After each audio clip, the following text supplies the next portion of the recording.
Merci beaucoup, bonsoir à tout le monde, bienvenue. Alors, est-ce que vous avez pensé à éteindre vos téléphones portables? Sinon, qu'est-ce qui va se passer? Vous allez marquer mal. Moi, qu'est-ce que je vais faire? Au lieu d'être discret, je vais vous pointer du doigt, tout le monde va vous regarder. Vous allez devenir rouge comme des gratte-culs. Et vous allez vous prendre le boc, comme on dit, vous allez passer une mauvaise soirée. Donc, je vous invite à éteindre vos téléphones. Et là, parce que s'il y a du bruit, on ne s'entend plus. Ah, et le seul bruit que je vais aller accepter aujourd'hui, c'est des bruits de casseroles. Moi, ça ne me dérange pas des casseroles parce que...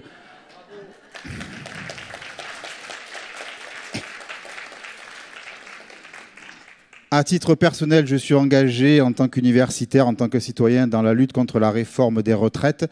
Et je ne lâcherai pas comme beaucoup de Français. Donc voilà, à part les bruits de casseroles, ça ne me dérange pas et je pense qu'il faut qu'on lâche rien.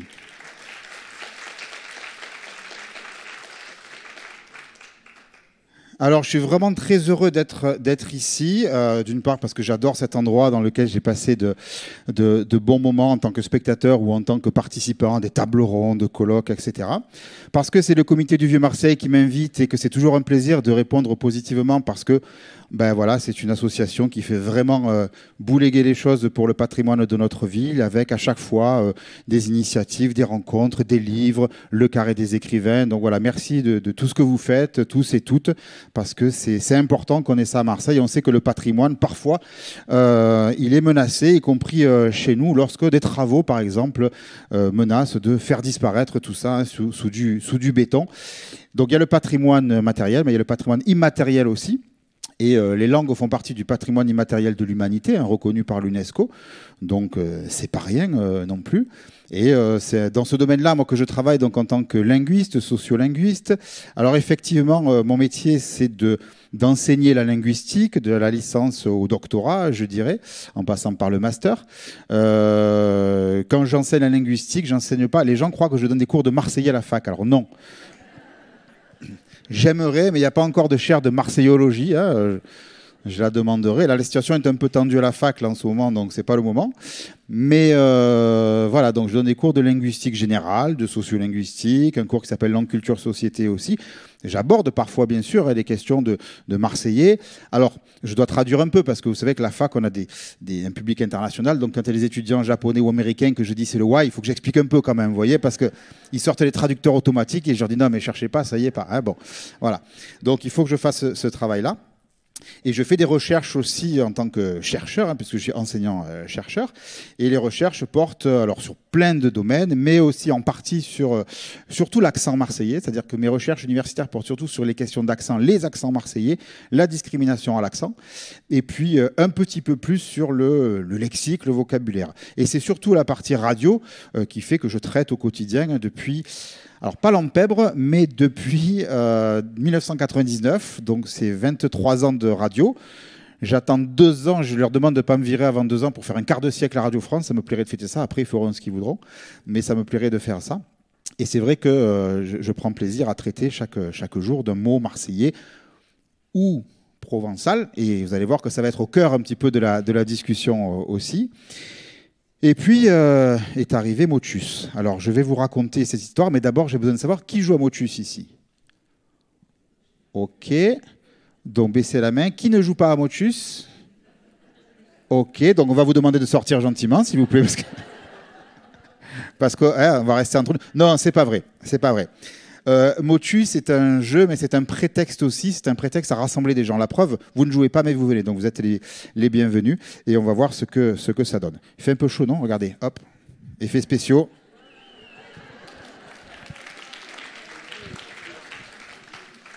J'en pouvais plus de chaleur depuis tout à l'heure. J'attendais que ça, de l'enlever. Je tombe à la veste, comme on dit. Voilà. Je vérifie juste, le son, c'est bon, on m'entend bien, je pense que c'est tout bon. Allez, impeccable. Bon, vous savez que c'est filmé aussi, que donc il va falloir vous forcer à rire, et même si j'ai des trucs pas rigolos, parce qu'après ça va être diffusé sur YouTube, donc faites semblant que on passe un super moment, d'accord? Sinon, c'est moi qui vais marquer mal. Alors, Motus, le parler marseillais mis en jeu, avec ici une photo d'une photographe, Lola Akimian, qui est venue faire des photos, parce que ce jeu a pris une ampleur qui n'était pas du tout prévue. Je vais vous raconter un petit peu l'histoire de ce jeu, mais d'abord quelques propos un peu sérieux, parce que le jeu, en général, c'est quelque chose de sérieux. Pourquoi c'est sérieux? Parce que ça fait partie des activités humaines. L'humanité joue, les êtres humains jouent, dans toutes les sociétés on joue à des jeux d'esprit, à des jeux de mots, à des jeux de hasard, à des jeux avec des os, des osselets, des dés, des cartes, et autre chose. Donc ça fait partie de ce qu'un chercheur, Huizinga, a appelé dès 1938 notre dimension de Homo ludens. Nous sommes Homo sapiens, bon, parfois pas trop sapiens, hein, parce que parfois on n'est pas trop sapiens, mais on est aussi ludens, c'est-à-dire qu'on joue, hein, que le jeu fait partie de la sociabilité humaine, ça fait partie des sociétés. Il y a des jeux rituels, il y a des jeux d'enfants, il y a des comptines dans lesquels on apprend, que ce soit la marelle, que ce soit des jeux de cordes, etc. On apprend aussi à faire groupe, à faire équipe, etc. Et on peut aller jusqu'au sport, hein, qui est une partie du jeu. Hein. Le sport est une forme de jeu aussi. Sauf quand on est le Qatar et qu'on achète le PSG, il n'y a plus de jeu puisqu'on triche. Hein, voilà. Mais sinon, ça reste du sport. Donc le jeu, c'est quelque chose de sérieux dans l'histoire de l'humanité. Dans la fabrique de l'humanité, nous avons besoin de jouer, nous avons besoin de faire semblant, en fait, de mettre en jeu quelque chose. Alors on peut jouer pour le plaisir, on peut jouer pour de l'argent ou pour gagner des titres, etc. Donc il y a différents enjeux. Mais le jeu a ses propres règles. Et ces règles sont intéressantes parce que dans la société, il y a des règles aussi, hein, qu'on transgresse plus ou moins ou qui sont transgressées par d'autres plus ou moins.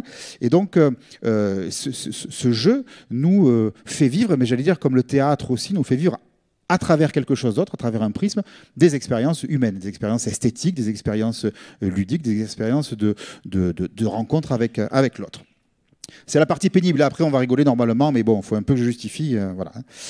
Il y a en plus une industrie du jeu, c'est-à-dire qu'aujourd'hui le jeu, c'est pas simplement oh là là, on joue, c'est pas sérieux. Bon, il y a les jeux de société qui ont pris une ampleur considérable de nos jours, hein, c'est-à-dire que vous le voyez en période de fête ou dans les magasins, les jeux de société se sont modernisés, développés, et il y en a des centaines qui sortent chaque année avec des règles très, très sophistiquées.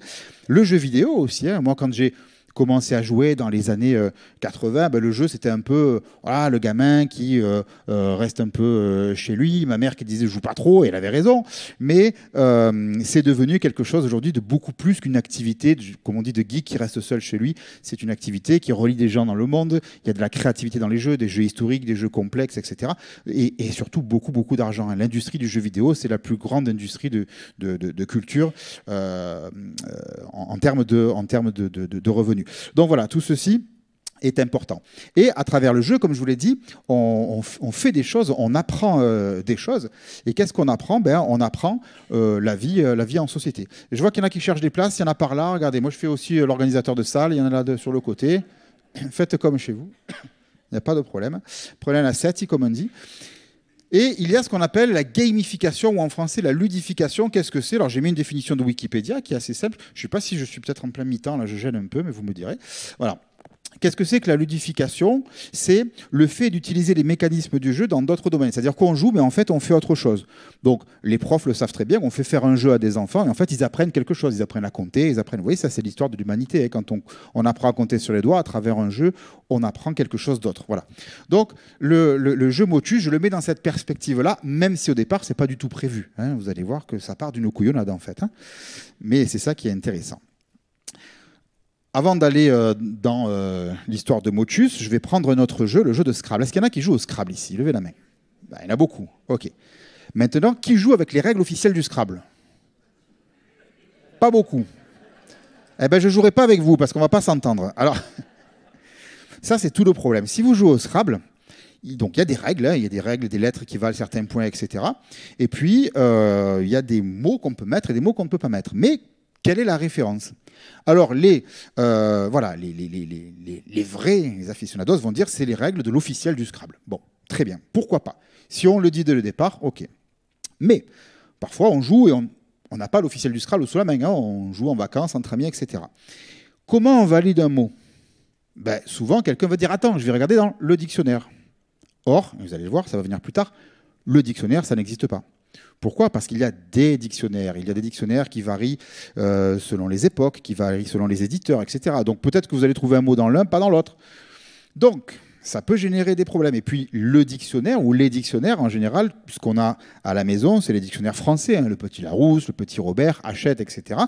Mais on a, alors, vous avez peut-être des dictionnaires marseillais, et on va en parler, hein, le parler marseillais de Robert Bouvier, le dictionnaire du Marseillais de l'Académie, ou d'autres, hein, il y en a plein d'autres dont je parlerai. On peut jouer avec ça, mais sauf que certains vont dire « Ah, c'est pas vraiment français ». Et là, on entre dans le cœur du sujet. Je vais y revenir. Si vous prenez des mots comme addict, par exemple, ou smart, certaines personnes pourraient dire « Oh là là, mais ce sont des mots anglais. Il est addict à motus, par exemple, il est accro à motus. Addict, c'est un mot anglais. » Ben non, il est valide. Smart, c'est valide. Alors, imaginons, hein, je ne vais pas vous dire que ces problèmes dont je vous parle, je les rencontre avec ma compagne parce que ça serait vous parler de ma vie privée. Donc je vais faire comme si. Hein, mais admettons que je joue avec ma compagne et qu'on s'embrouille avec les règles. Hein, c'est pas vrai, bien sûr, hein, mais admettons. Hein, admettons que je mette le mot smart et qu'elle me dise « Ah, c'est un mot anglais ». Moi, en tant que connaisseur de la langue et linguiste, je lui dis « Ah non, c'est pas un mot anglais, c'est un emprunt ». Déjà, qu'est-ce qu'un emprunt? C'est un mot qu'on a emprunté de notre langue mais qui est devenu français. Si vous dites je vais manger des sushis, vous ne parlez pas japonais. Vous parlez français et le mot sushi a été emprunté, tout comme caviar, tout comme algèbre a été emprunté à l'arabe, etc. Ou zéro chiffre, ce sont des emprunts. Mais on a oublié parfois que ça vient de telle langue. Donc je lui dis, c'est pas un mot anglais, c'est un emprunt. Ah non, on va vérifier dans le dictionnaire. C'est pas vrai, j'invente, bien sûr, ça ne s'est pas passé comme ça. Hein.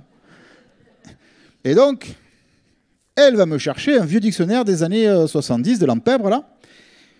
Et dedans, non seulement il y a le mot smart, mais il y a écrit vieil emprunt, mot désuet pour dire que c'est chic, etc. Et c'est vrai qu'aujourd'hui, on peut dire, oh, tu es smart aujourd'hui. Vous voyez, c'est un peu rené, comme on dit, c'est un peu ringard de dire ça, on ne va pas dire, tu es très smart. Bon. Donc, elle avait doublement tort. Non seulement le mot est dans le dictionnaire français, mais en plus, c'est un emprunt depuis longtemps. Donc, on arrête de jouer, parce que sinon, on s'envoie les lettres de Scrabble dans la tête. Hein, voilà. En plus, quand vous voyez... alors là, j'ai pris des sites. Alors, c'est pas toujours valable parce que ce qui compte, c'est la version papier. Hein, on est d'accord, c'est la version officielle. Mais si vous prenez certains sites, vous tapez Covidé. C'est un mot récent hein, qui est apparu. Il est Covidé, il y a des Covidés. Ben, au moment où j'ai fait cette diapo, il n'est pas valide au Scrabble. Mais vous avez aussi des mots marseillais comme tarpin ou why qui ne sont pas valides au Scrabble. Or, on est d'accord que le why, c'est une réalité. Je veux dire, en France aujourd'hui, c'est le why. À l'Assemblée nationale, c'était le why. Sur la LE2, c'est souvent le why. Hein, dans la vie politique au local, c'est souvent le why. Plus Toulon en ce moment que Marseille, mais bon, voilà. Hein. Des fois, c'est nous aussi. Hein. Donc, le why est une réalité. Pourquoi je ne pourrais pas mettre ces 3 lettres pour faire un mot? Donc, moi, en tant que joueur, j'aime bien le Scrabble, mais aussi en tant que Marseillais, mais aussi en tant que linguiste, ça me gêne d'être freiné comme ça. Pourquoi je n'aurais pas le droit de mettre ces mots qui existent, qui sont de vrais mots, qui ont un sens, qui ont une histoire, d'accord? Donc ça part un petit peu de là. Voici le plan de ce que nous allons voir. On va voir l'histoire de Motus, le jeu, comment il fonctionne, la technique, l'aspect technique, ce qu'il y a derrière dans la machine, et les questions sociolinguistiques, c'est-à-dire qu'est-ce que ça nous dit justement, quels sont les enjeux autour du parler marseillais. Ça vous va comme plan? Vous n'avez pas le choix, c'est moi qui l'ai choisi, c'est moi qui parle. Hein, si vous n'êtes pas content, vous partez, hein, je veux dire. Alors, l'histoire de ce jeu. Alors, premier exemple. Je vais en parler, mais dans certains jeux, comme Sutom dont je vais parler, si vous mettez un mot marseillais, vous dit ce mot n'est pas dans notre dictionnaire, donc vous ne pouvez pas jouer avec la mounine. Enfin, avec le mot mounine, bien sûr. D'où vient motus? Donc, oui, pour la prononciation, on me l'a demandé, c'est motus. Il y a une partie des gens, je ne sais pas qui ils sont, quels sont leurs réseaux, ils sont bizarres, ils disent motu. Il y a un S, on le prononce, sinon on aurait mis motu. Vous voyez, donc on a mis motus, pourquoi? Parce que tout le monde a connu le jeu Motus, le jeu télévisé, hein, avec Thierry Beccaro, donc qui a duré de 90 à 2019. Et ce jeu de lettres qui reprend en fait un jeu qui était déjà diffusé ailleurs dans le monde, qui repose sur le principe du pendu en fait. C'est le principe du pendu. On met la première lettre et puis on cherche. On a 6 propositions. Ce jeu Motus est devenu Motus. Alors pourquoi ce Motus? Parce qu'on s'est dit, qu'est-ce qu'on pourrait faire pour qu'il ait une couleur locale? Et ben on s'est dit, comment prononcerait quelqu'un de la Valancine ou de Martigues? Motus, voilà, donc c'est tout simplement ça. Hein. Donc c'est la prononciation un peu locale. Et c'est passé par Sutom. Alors Sutom, qu'est-ce que c'est? Sutom, c'est un jeu qui est sorti au début de l'année 2022, c'est un jeu de lettres, basé sur Motus. Et c'est quelqu'un qui s'appelle Jonathan, Jonamat sur Twitter, qui a développé un programme, on va dire, pour qu'on puisse jouer en ligne gratuitement à Motus. Mais il a mis Sutom, qui est le verlan de Motus. D'accord ? Et donc, début 2022, comme d'autres personnes sur Twitter, parce que ça fait partie de mon terrain de jeu, de mon terrain de recherche aussi, je vois beaucoup de gens qui jouent. Je vois apparaître plein de carrés rouges, des trucs bleus, des points. Je dis, qu'est-ce que c'est? Des mosaïques, il faut faire des mosaïques. Bon, je regarde et je vois que c'est un jeu. Et je me mets à jouer comme tout le monde. Je me mets à jouer, mais ce qui se passe, c'est que on ne peut pas jouer avec des mots marseillais, puisque ce Jonathan, là, il n'est pas marseillais. Hein, et tant pis pour lui, hein, je veux dire. Alors, qu'est-ce qui se passe? J'ai un groupe WhatsApp avec des copains, un groupe privé. On joue et les copains me postaient régulièrement leur grille de Sutom en me disant « Oh là là, Médé, j'ai mis ce mot, il m'est refusé par Sutom, c'est pas normal. » Donc voici un exemple, on est le 14 janvier 2022. Laurent qui me dit « Oui, le bic ou Médé, son dérivé bitch ou validé aussi. » En gros, il me dit « Est-ce que tu connais ce mot ?» Parce qu'il avait mis bic ou ça marchait pas. Bitchou, alors moi je le connais pas, mais pourquoi pas? Et donc, le jeu Sutom lui dit ce mot n'est pas dans notre dictionnaire. Donc il n'est pas content. Mais il n'est pas le seul. Il n'est pas le seul, puisque notre copain, Louis, me dit oh, j'ai encore essayé Roumeg ce matin, mais il ne veut toujours pas parler comme chez nous. Vivement la version de Médé. Bon. Donc moi, je vois ces messages arriver et je commence à me poser la question aussi. Je me dis mais c'est vrai, moi aussi, si je veux mettre voilà, des mots d'ici, je ne peux pas jouer.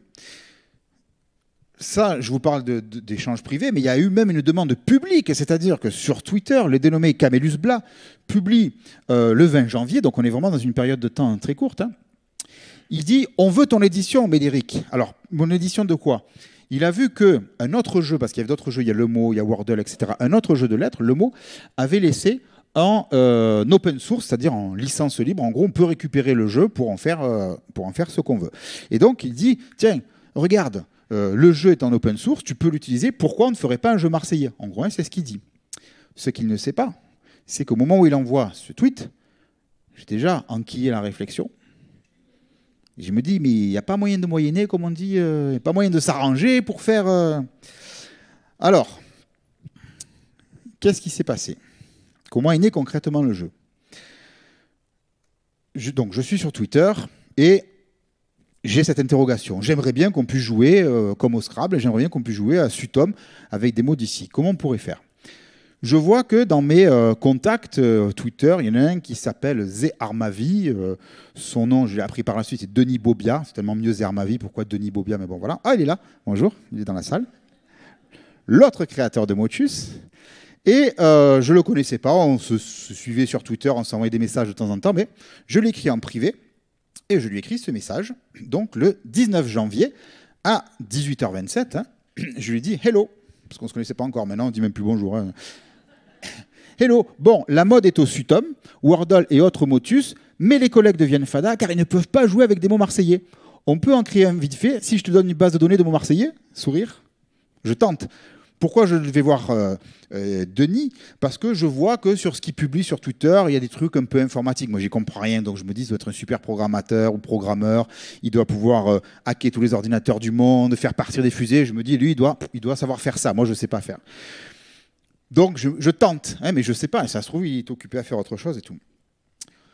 Il me répond, alors... on a quelques échanges d'abord, mais il me dit surtout, ce message à 21h10, la licence l'autorise. C'est-à-dire qu'il est allé voir le jeu Sutom, et il voit que le jeu Sutom est en licence libre. C'est-à-dire qu'on peut l'utiliser, le créateur l'a fait exprès pour qu'on puisse l'utiliser. Hein. C'est une tendance maintenant, quand on fait quelque chose, on partage plutôt que de le garder ou de le commercialiser. Donc, on peut. Mais comment faire? Donc, hein, je reprends la conversation. À 6h27, je lui pose la question. 6h28, je regarde. D'accord? Donc lui, il était au taquet, il attendait que ça. On a l'impression que toute sa vie, il attendait que ça. Hein. Bon. Moi, 6h33, j'en rigole d'avance parce que je me dis c'est une couillonnade, on va faire ça pour s'amuser. D'accord? Il me répond dans la foulée, vous voyez que tout ça, c'est 6h39. La réponse est oui. Je te dis d'ici 20h si c'est dans mes compétences, c'est pas très dur. Et je dis waouh! En quelques minutes, on se dit on va peut-être pouvoir faire un jeu, enfin un truc rigolo avec des mots marseillais. D'accord? Un jour plus tard, Denis poste la première grille de Motus. Vous voyez, le dièse 1, c'est la première. Et donc, il nous a fallu moins de 24 heures pour mettre ce jeu en place. Alors, comment on a fait? Il m'a dit, ben voilà, il faut une liste de mots. Donc moi, qu'est-ce que j'ai fait? Ben, j'ai fait une liste de mots avec mon petit ordinateur, comme ça. J'avais pas de liste toute prête, mais j'ai pris ce que j'avais, c'est-à-dire le dictionnaire du Marseillais, dont je vais parler, les autres dictionnaires, mais aussi des mots que j'avais en tête. Hein. Donc j'ai fait quelques dizaines de mots pour tester, puis très vite quelques centaines. Je lui envoie. Qu'est-ce qu'il a fait? Il l'a mis dans la machine, après j'en reparlerai, et on a pu jouer. Donc en fait, on aurait pu jouer presque dans la foulée, on aurait pu jouer 2-3 heures après, hein, mais on s'est dit on va se donner 24 heures quand même pour tester, tout, etc. On est quand même prudent. Donc, ce jeu a été créé en 24 heures, on va dire. Et moi, le 21 janvier, je publie aussi un tweet en disant Motus en VO marseillaise, vous en avez rêvé, on l'a fait. Motus. Et voilà. Et ça, c'est un exemple de Sutom. Ce mot n'est pas dans notre dictionnaire, mais désormais, avec Motus, vous pouvez dire de quelqu'un qu'il est rasteg et vous pouvez jouer avec le mot rasteg. Il y a peut-être des gens rasteg dans la salle, vous êtes les bienvenus aussi. Donc, le jeu, pas sorti, le jeu sort le 20 janvier. Et très vite, on a eu quelques centaines, puis quelques milliers de connexions. Alors, c'est dur de savoir parce qu'il y a différentes périodes, hein, mais en gros, on a une moyenne actuellement, je ne sais pas, actuellement, mais il y a un mois, à peu près, on est à plus de 4000 et quelques hein, par jour. Personnes qui jouent par jour. Alors, connexion, ça veut peut-être dire qu'il y a des gens je sais qu'il y a des gens qui jouent à plusieurs, qui se mettent derrière parce qu'ils ne veulent pas faire leur grille, ou ils n'ont pas de téléphone, ou je ne sais pas, mais bon, achetez-vous un téléphone aussi. Bref. On a eu des pics au plus fort de la campagne médiatique à 22 000 ou 21 000, je ne sais plus, connexions. Ce qui est quand même pas mal pour un jeu de niche, parce que quand même, le parler marseillais, c'est quand même très étroit. C'est un jeu de mots très étroit. Je n'ai pas dit 49.3. Hein. Voilà. Donc, on a eu, et ça c'est une chance, on a eu une couverture médiatique assez forte. Ça a commencé par la Provence, qui nous a fait très vite un petit mot comme ça, en disant que dès le début, il y a 500, puis après 4300 joueurs très vite. Et puis, il y a eu cette page-là où on est en photo sur le toit de la Provence, où on a l'air de niaille comme ça, Denis et moi. Voilà, avec Motus, le parler marseillais devient viral. Et effectivement, c'est parti assez vite parce qu'on a eu une campagne de publicité, pas de publicité, pardon, de presse qui a été non parce que bon, tous les médias locaux ont joué le jeu, hein, 20 minutes Marseille, la Marseillaise, voilà, je ne vais pas tous les dire parce qu'il y en a plein. Donc tout le monde a joué le jeu, mais aussi très vite on a eu de la presse nationale.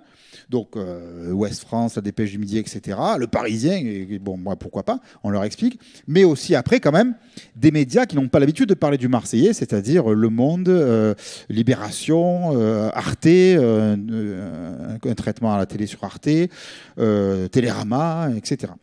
Donc bon, voilà, Motus a eu, voilà. Ce qui nous a donné un petit coup de pouce aussi, c'est que très vite. Pas mal de personnalités, notamment des personnalités politiques, se sont mises à jouer. Benoît Payan qui poste sa grille de Motus, vous imaginez que pas mal de gens se sont dit qu'est-ce que c'est.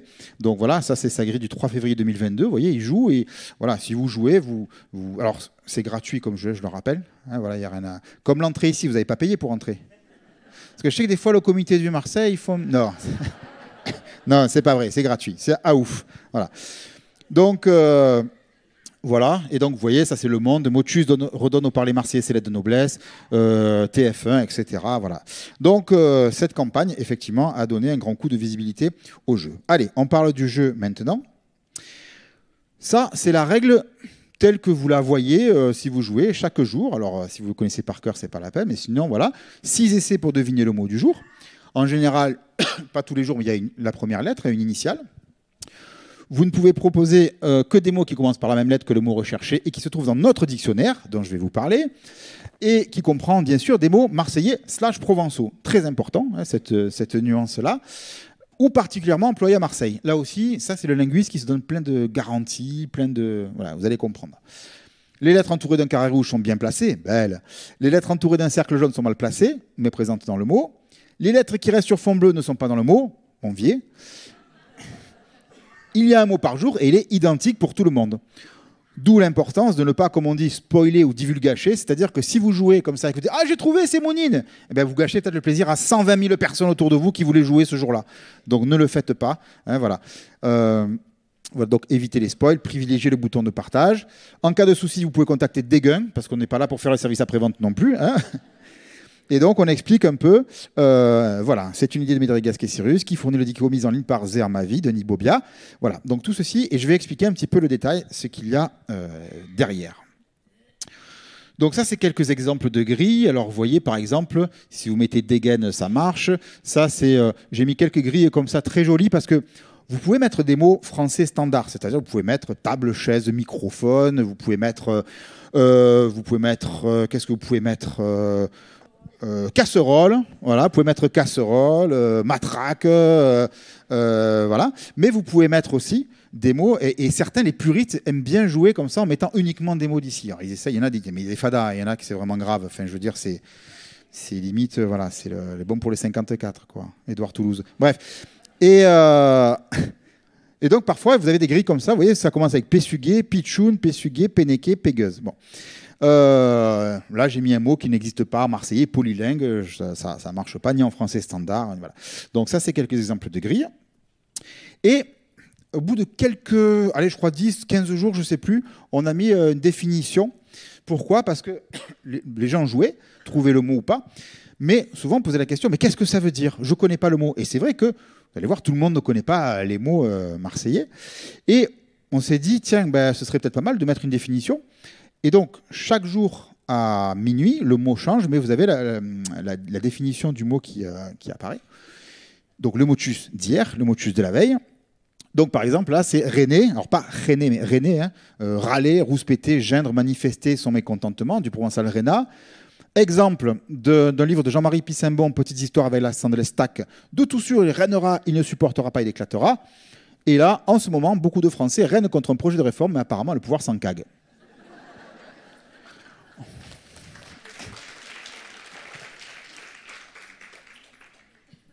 Ah ben du coup, je vois qu'il y a de quelqu'un là, ceux qui applaudissent pas. Non, je rigole, on s'en fout. Bon, les exemples sont tirés de vraies données. En général, j'essaie toujours d'illustrer avec des exemples tirés de la littérature, de la chanson, des réseaux sociaux, de la presse. Pourquoi donner une attestation? Pour montrer que le mot existe, pour montrer un usage. Pour moi, c'est très important de dire, attention, ce mot, je ne l'ai pas inventé, même si parfois, allez, je suis taquin, le 1er avril, des fois, j'invente des mots, mais c'est très rare, et je fais ce que je veux, c'est mon jeu aussi. Mais en général, je montre, voilà, parce que parfois, souvent, vous allez voir, les gens disent, oh, je ne le connais pas, donc ça n'existe pas. Et mon collègue, c'est pas parce que tu le connais pas qu'il n'existe pas. C'est que tu le connais pas, mais d'autres le connaissent et d'autres l'emploient. Et donc, l'idée de l'illustration, c'est vraiment pour montrer l'usage, la diffusion de l'usage. Et donc, ça varie en fonction de ce que je trouve. Parfois, il n'y a pas d'attestation écrite et je le mets. Hein, c'est un mot qu'on entend qu'à l'oral. Mais parfois, vous en avez plein. Donc, je choisis, encore une fois, dans la littérature, voilà. Dans les chansons du groupe Quartier Nord, je sais pas où est Tonton, mais il est pas loin là. Il était où Tonton? Il était là tout à l'heure. Il est où Tonton? Ah, voilà. Ça va? Voilà. Donc, Tonton du groupe Quartier Nord, par exemple, on cite parfois des paroles, des chansons comme Maine de Pâty, La Rapette ou je ne sais pas quoi. Donc, parfois, ou souvent, des clins d'œil à l'actualité, c'est-à-dire que quand il y a un gros match de l'OM, quand il y a un vote ou quoi en général. Donc, il y a des gens qui sont entrés dans le jeu, qui savent que j'essaye. Alors, pas toujours, hein, parce que des fois, je mets un mot, je veux dire, si je mets pas Chol, n'y voyez rien de... c'est que bon... Bref. Donc, il y a des gens qui connaissent un peu mon fonctionnement et qui se disent, en fonction de l'actualité, qu'est-ce qu'il a pu nous mettre comme mot? C'est ce que mon collègue Thomas appelle le mentalisme gasquien. Il entre dans ma tête, il dit, attends, il s'est passé ça dans l'actu, etc. Le mot commence par ça, ça doit être ça. Et des fois, ça marche. Donc voilà, mais des fois, il n'y a pas l'actualité non plus, quoi. Alors, voilà pour les définitions. La technique. Alors, ça, encore une jolie grille que je voulais vous montrer. Alors, c'est des grilles authentiques à chaque fois, hein, qu'on m'envoie ou que je vois. Kunas, Kapun, Kagol, Kage, Kage, Kage. Alors là, ça se joue à une lettre près parfois, parce que moi, je mets les différentes flexions, comme on dit, du mot. Alors, la technique. Alors là, j'espère pas dire trop de couillonnade, parce que sinon, Denis, il va... Alors, c'est pas grave si vous voyez rien, c'est juste pour impressionner, ça. Hein, ça, c'est ce qu'on appelle le dictionnaire standard. Le dictionnaire standard, qu'est-ce que c'est? Si vous avez suivi... Depuis le début, j'ai dit que nous avons récupéré le jeu Sutom, hein, c'est-à-dire qu'on s'appuie sur un jeu qui existait déjà. Ce jeu avait déjà une base de données, un dictionnaire, d'accord? Un dictionnaire intégré, je dirais, qui comprend des milliers de mots. Donc, cette base, elle est là. Hein, et je la nomme un peu plus loin, c'est la base Grammalect, c'est-à-dire c'est une base qui est disponible aussi. Voilà. Donc tout ça, j'ai fait un petit zoom ici. Même si vous voyez, vous avez toutes les formes qu'on peut mettre dans le jeu. Hein. Abaissam, abaissant, abaissante, abaissé, etc. Voilà, abandonné, abasourdi. Donc là, ça représente des milliers, des dizaines de milliers de mots. D'accord? Donc effectivement, si vous mettez un mot français quelconque, je dirais, ça peut marcher. Donc, comme je vous l'ai dit, vous pouvez jouer avec des mots standards, c'est-à-dire des mots communs pour jouer. Au départ, le jeu Sutom propose de jouer des mots de 5 à 10 lettres, issus donc du lexique Grammalect. D'accord ? Pas de majuscule, pas de tiret, pas d'apostrophe. Je vous parlerai des évolutions après. Ce qu'on a fait, nous, donc ça donne aussi, c'est un exemple de base de données, on va dire. Nous, ce qu'on a fait, c'est qu'on a fait évoluer parce qu'on a ajouté des mots de 4 lettres d'un côté, de 11 lettres de l'autre. Donc déjà, on a étendu un petit peu tout ça. Mais ça veut dire que mon collègue Denis a dû aller chercher des mots français de 4 lettres et des mots français de 11 lettres pour qu'on puisse jouer avec les mots marseillais de 4 lettres et les mots marseillais de 11 lettres. Tout est prêt pour jouer avec 12, 13, 14 lettres, mais il me dit, Médé, attends, sur l'écran du téléphone, on ne peut pas déborder non plus. Donc il me freine, vous voyez. Voilà, je suis brimé, quoi. On a l'impression que c'est à l'Assemblée nationale que ça... Voilà, bref. Et donc, voilà ce que ça donne. Donc ça, c'est encore une fois, pour vous montrer tous les mots. Là, je vois que c'est 151 228 mots. Hein. Je crois que c'est la base de Grammalect initiale. Et vous voyez que je pense que pas grand monde ne connaît tous ces mots français. C'est des mots français, ça. Hein. J'imagine que vous ne connaissez pas. Donc c'est pour vous montrer l'étendue de tout ce qu'on peut avoir. Donc nous, ce qu'on fait, c'est qu'on a le dictionnaire marseillais en plus. Donc en gros, n'oubliez pas ça, il y a une couche chez le dictionnaire français commun, Grammalect, une couche de dictionnaire marseillais. Ce dictionnaire marseillais, ici vous avez un exemple de... Alors je ne mets pas tout parce que sinon vous allez tricher, après prendre des photos et dire « Ah, j'ai tous les mots ». Donc non, la base de données reste secrète pour l'instant. À choper, à chope, à clapper, à goper, à moulaire, à set, ibaba, bacala, ballon, banaste, barnissé, bastidon, blablabla. Donc là, c'est une petite partie, vous voyez.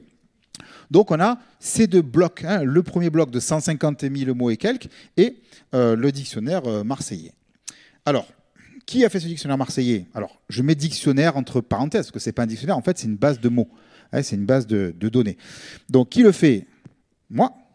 Qu'est-ce qu'il y a dedans? Donc, il y a des substantifs, c'est-à-dire des noms communs, des verbes, des adverbes, des adjectifs, mais aussi quelques formes conjuguées pour la jouabilité. C'est-à-dire que le marseillais, c'est du français, j'y reviendrai. On n'a pas assez de mots spécifiques pour garantir une jouabilité uniquement en marseillais. Donc j'ajoute quelques formes pour qu'on puisse tenter. Par exemple, vous avez le verbe, on va dire, agenter. Hein, vous connaissez agenter? Hein, c'est comme aganter ou guenter, c'est des variantes aussi. Vous connaissez la fameuse chanson de 1982? Yeah, j'ai entendu ça. Alors, parenthèse. Je parlerai du dictionnaire du Marseillais tout à l'heure, que j'ai coordonné, mais avec l'équipe de l'Académie de Marseille, donc une œuvre collective, et qu'on a publiée en 2006. Et lorsqu'on a travaillé sur le dictionnaire du Marseillais, sous la direction notamment de Jean Chéligny, moi j'apportais à chaque séance des exemples de mots à tester. Et un jour, j'arrive avec le verbe agenter.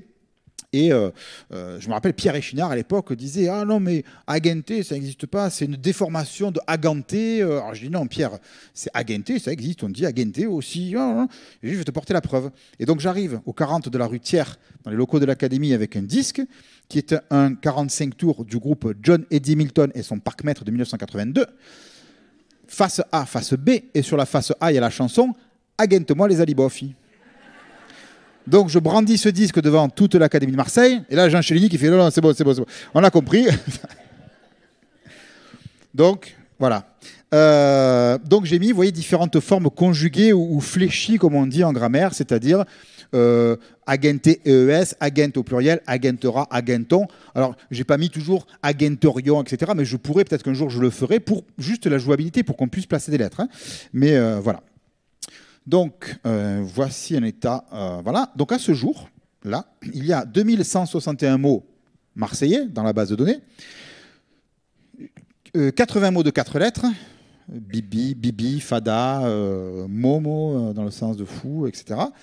168 mots de 5 lettres, 247 de 6 lettres. Le plus important, c'est les mots de 8 lettres, 431, et 11 lettres, 195. Vous voyez? Et donc, dès que Denis sera d'accord pour qu'on passe à 12, on en rajoutera encore une bonne centaine. Donc, on pourra jouer avec des mots un peu plus importants. Mais bon, qu'est feignasse celui-là. Donc, voilà où on en est. Je reviens à ce qui est écrit dans la définition, dans les règles du jeu. Vous ne pouvez proposer que des mots commençant par la même lettre que le mot recherché, qui se trouve dans notre dictionnaire, qui comprend bien sûr des mots marseillais / provençaux ou particulièrement employés à Marseille. Donc, je reviens sur la façon dont j'ai fait le dictionnaire et dont j'ai compilé cette base de données. j'ai, comme beaucoup d'entre vous, sûrement une collection, tout ça, enfin, c'est pas complet, tout ça, c'est les dictionnaires et les glossaires de parler marseillais. Hein. Il y a le Bouvier, il y a le dictionnaire du Marseillais, il y a Honorat, il y a Blanchet, il y a Auguste Brun, ils sont pratiquement tous, hein, normalement. Voilà, donc plus d'une trentaine d'ouvrages, sans compter d'ouvrages un peu plus spécialisés. Donc j'ai compilé tout ça. La base, c'est quand même le dictionnaire du Marseillais, hein, encore une fois, de l'Académie de Marseille, qui est l'édition la plus exhaustive, je dirais, mais complétée par d'autres. D'accord ? Donc ça, c'est un petit peu la base. Et régulièrement, je retourne dans les dictionnaires publiés, j'ajoute ou j'enlève, parce que parfois, les choix sont un peu discutables. Et j'en viens au cœur du propos, les questions socio-linguistiques. Ça va ? Vous avez tenu le coup ? C'est bon ? Ça va. Alors, buvez un coup et moi je bois, regardez. Je vais poser quelques thèmes comme ça, qui sont importants quand on fait de la linguistique, quand on réfléchit à la langue et quand on réfléchit aussi au marseillais. Et notamment, j'en viens à cette question de dictionnaire. Comme je vous l'ai dit, le dictionnaire, ça n'existe pas. Ok ? Alors, quand je dis le dictionnaire, ça n'existe pas, ça veut dire que vous avez peut-être chez vous un petit Robert de 2018, un petit Larousse de 1995, un Hachette de 1997. Le dictionnaire de l'Académie française, en général, personne ne l'a parce que c'est... Enfin, voilà, je pourrais vous en parler longuement. Pas trop d'intérêt, mais il est en ligne en plus maintenant gratuitement. Et, ou alors, vous avez parfois, vous savez, quand vous allez faire des achats, je me rappelle, dans des magasins de fringues, on vous donne un dictionnaire d'occasion, enfin, pas d'occasion de poche, tout petit pour les enfants, qui comprend 3000 mots, etc. Donc, le dictionnaire, ça n'existe pas en tant que tel. Ensuite, chaque maison d'édition a sa politique, a sa stratégie éditoriale. Le Larousse est par exemple un peu plus conservateur que le Robert. Le Robert est un peu plus dans l'intégration des mots nouveaux. Ça ne veut pas dire que l'un est meilleur que l'autre, ça veut dire qu'ils ont des rythmes, je dirais, d'intégration des mots différents. Mais si vous prenez le dictionnaire de l'Académie française, l'Académie française, elle en est à sa 9e édition du dictionnaire. La première édition, c'est 1694, ok ? Et depuis, ils n'en ont fait que 9. Alors pourquoi ?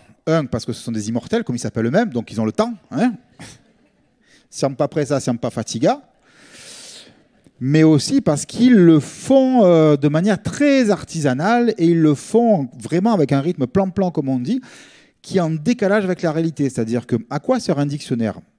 Un dictionnaire est censé, alors ça a plein de fonctions en fait, mais c'est censé notamment nous donner la définition de mots dont on cherche le sens. D'accord ?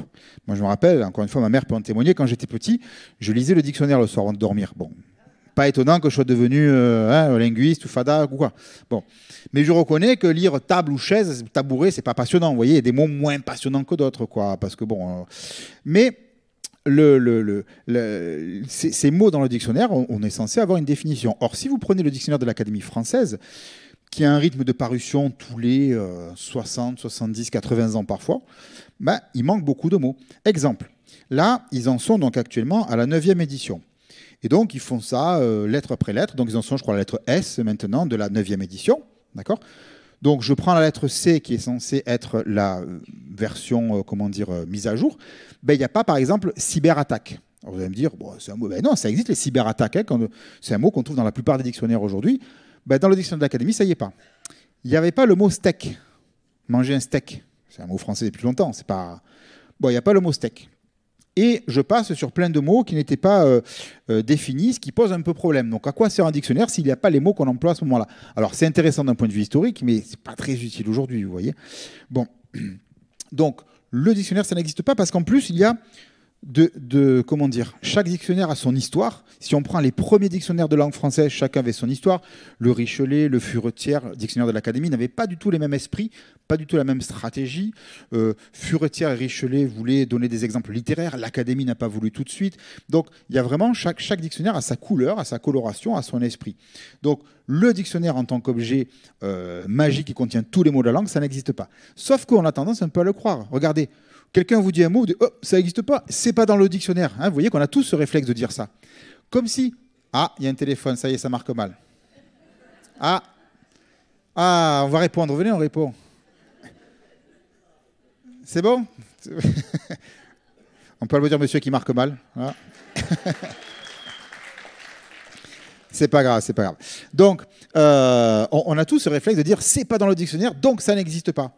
Or, nous employons régulièrement des mots qui ne sont pas dans le dictionnaire. Parce qu'avant d'entrer dans le dictionnaire, ces mots doivent passer par l'épreuve de l'usage, de l'oral. Et c'est quelques années après qu'ils entrent éventuellement, d'accord, dans le dictionnaire. On a tous des mots dans nos familles, dans nos environnements proches, des petits mots comme ça qui existent, qui nous sont utiles, mais qui n'entreront pas dans les dictionnaires parce que ce n'est pas commun à tout le monde. D'accord? Donc, les dictionnaires, par exemple, si on prend les dictionnaires de référence classiques, c'est 60 000 mots. Petit Robert, Petit Larousse, hein, les dictionnaires commerciaux qu'on a. Bon, la langue française, c'est plus d'1 million de mots, sans problème. Donc, vous voyez, c'est une toute petite partie. Si vous prenez le Trésor de la langue française, qui est un gros dictionnaire en plusieurs volumes fait par le CNRS, là, on est au-dessus de 100 000 mots.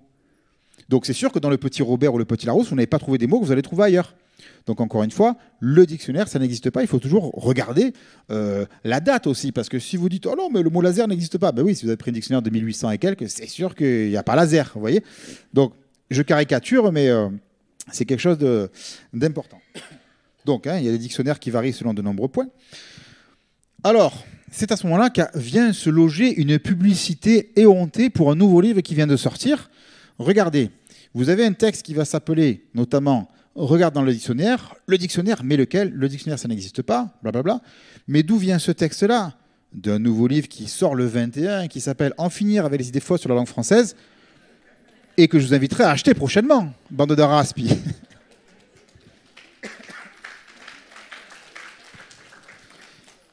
Donc, il sort officiellement vendredi et dès samedi, je le présente à la librairie Maupetit. Donc, si vous passez dans le coin, vous pouvez passer.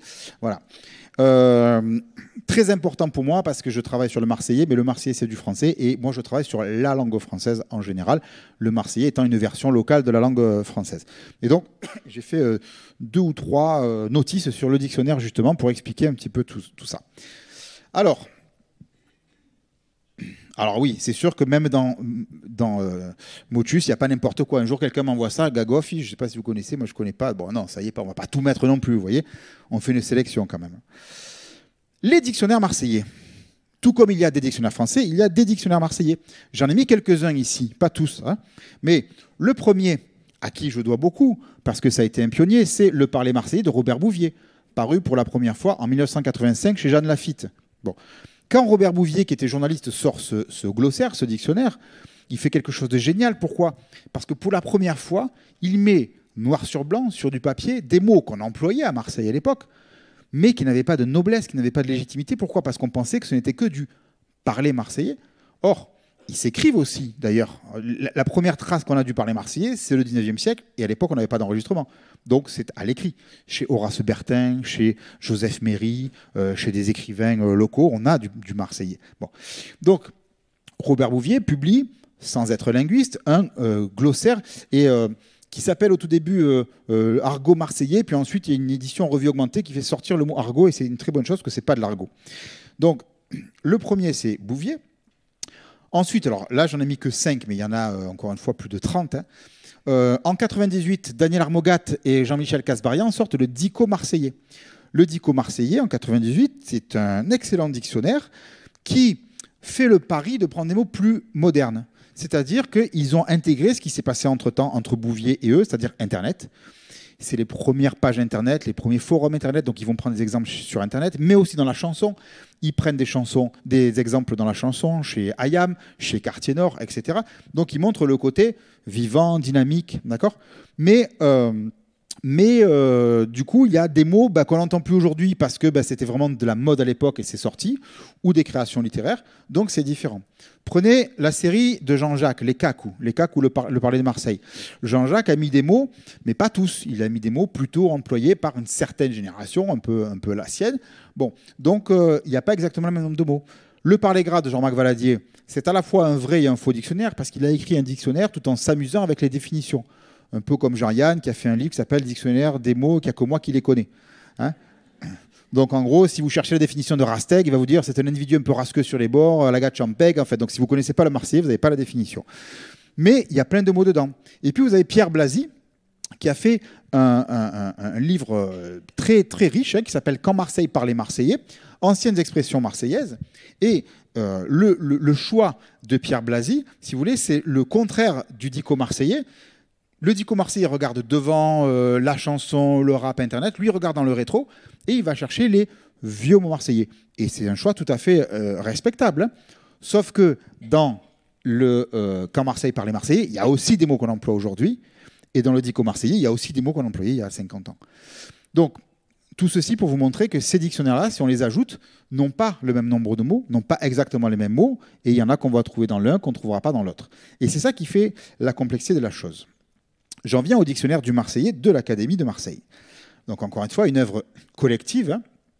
Hein. Georges Ayot est là, notamment, y a participé avec beaucoup d'intensité. Donc, on a...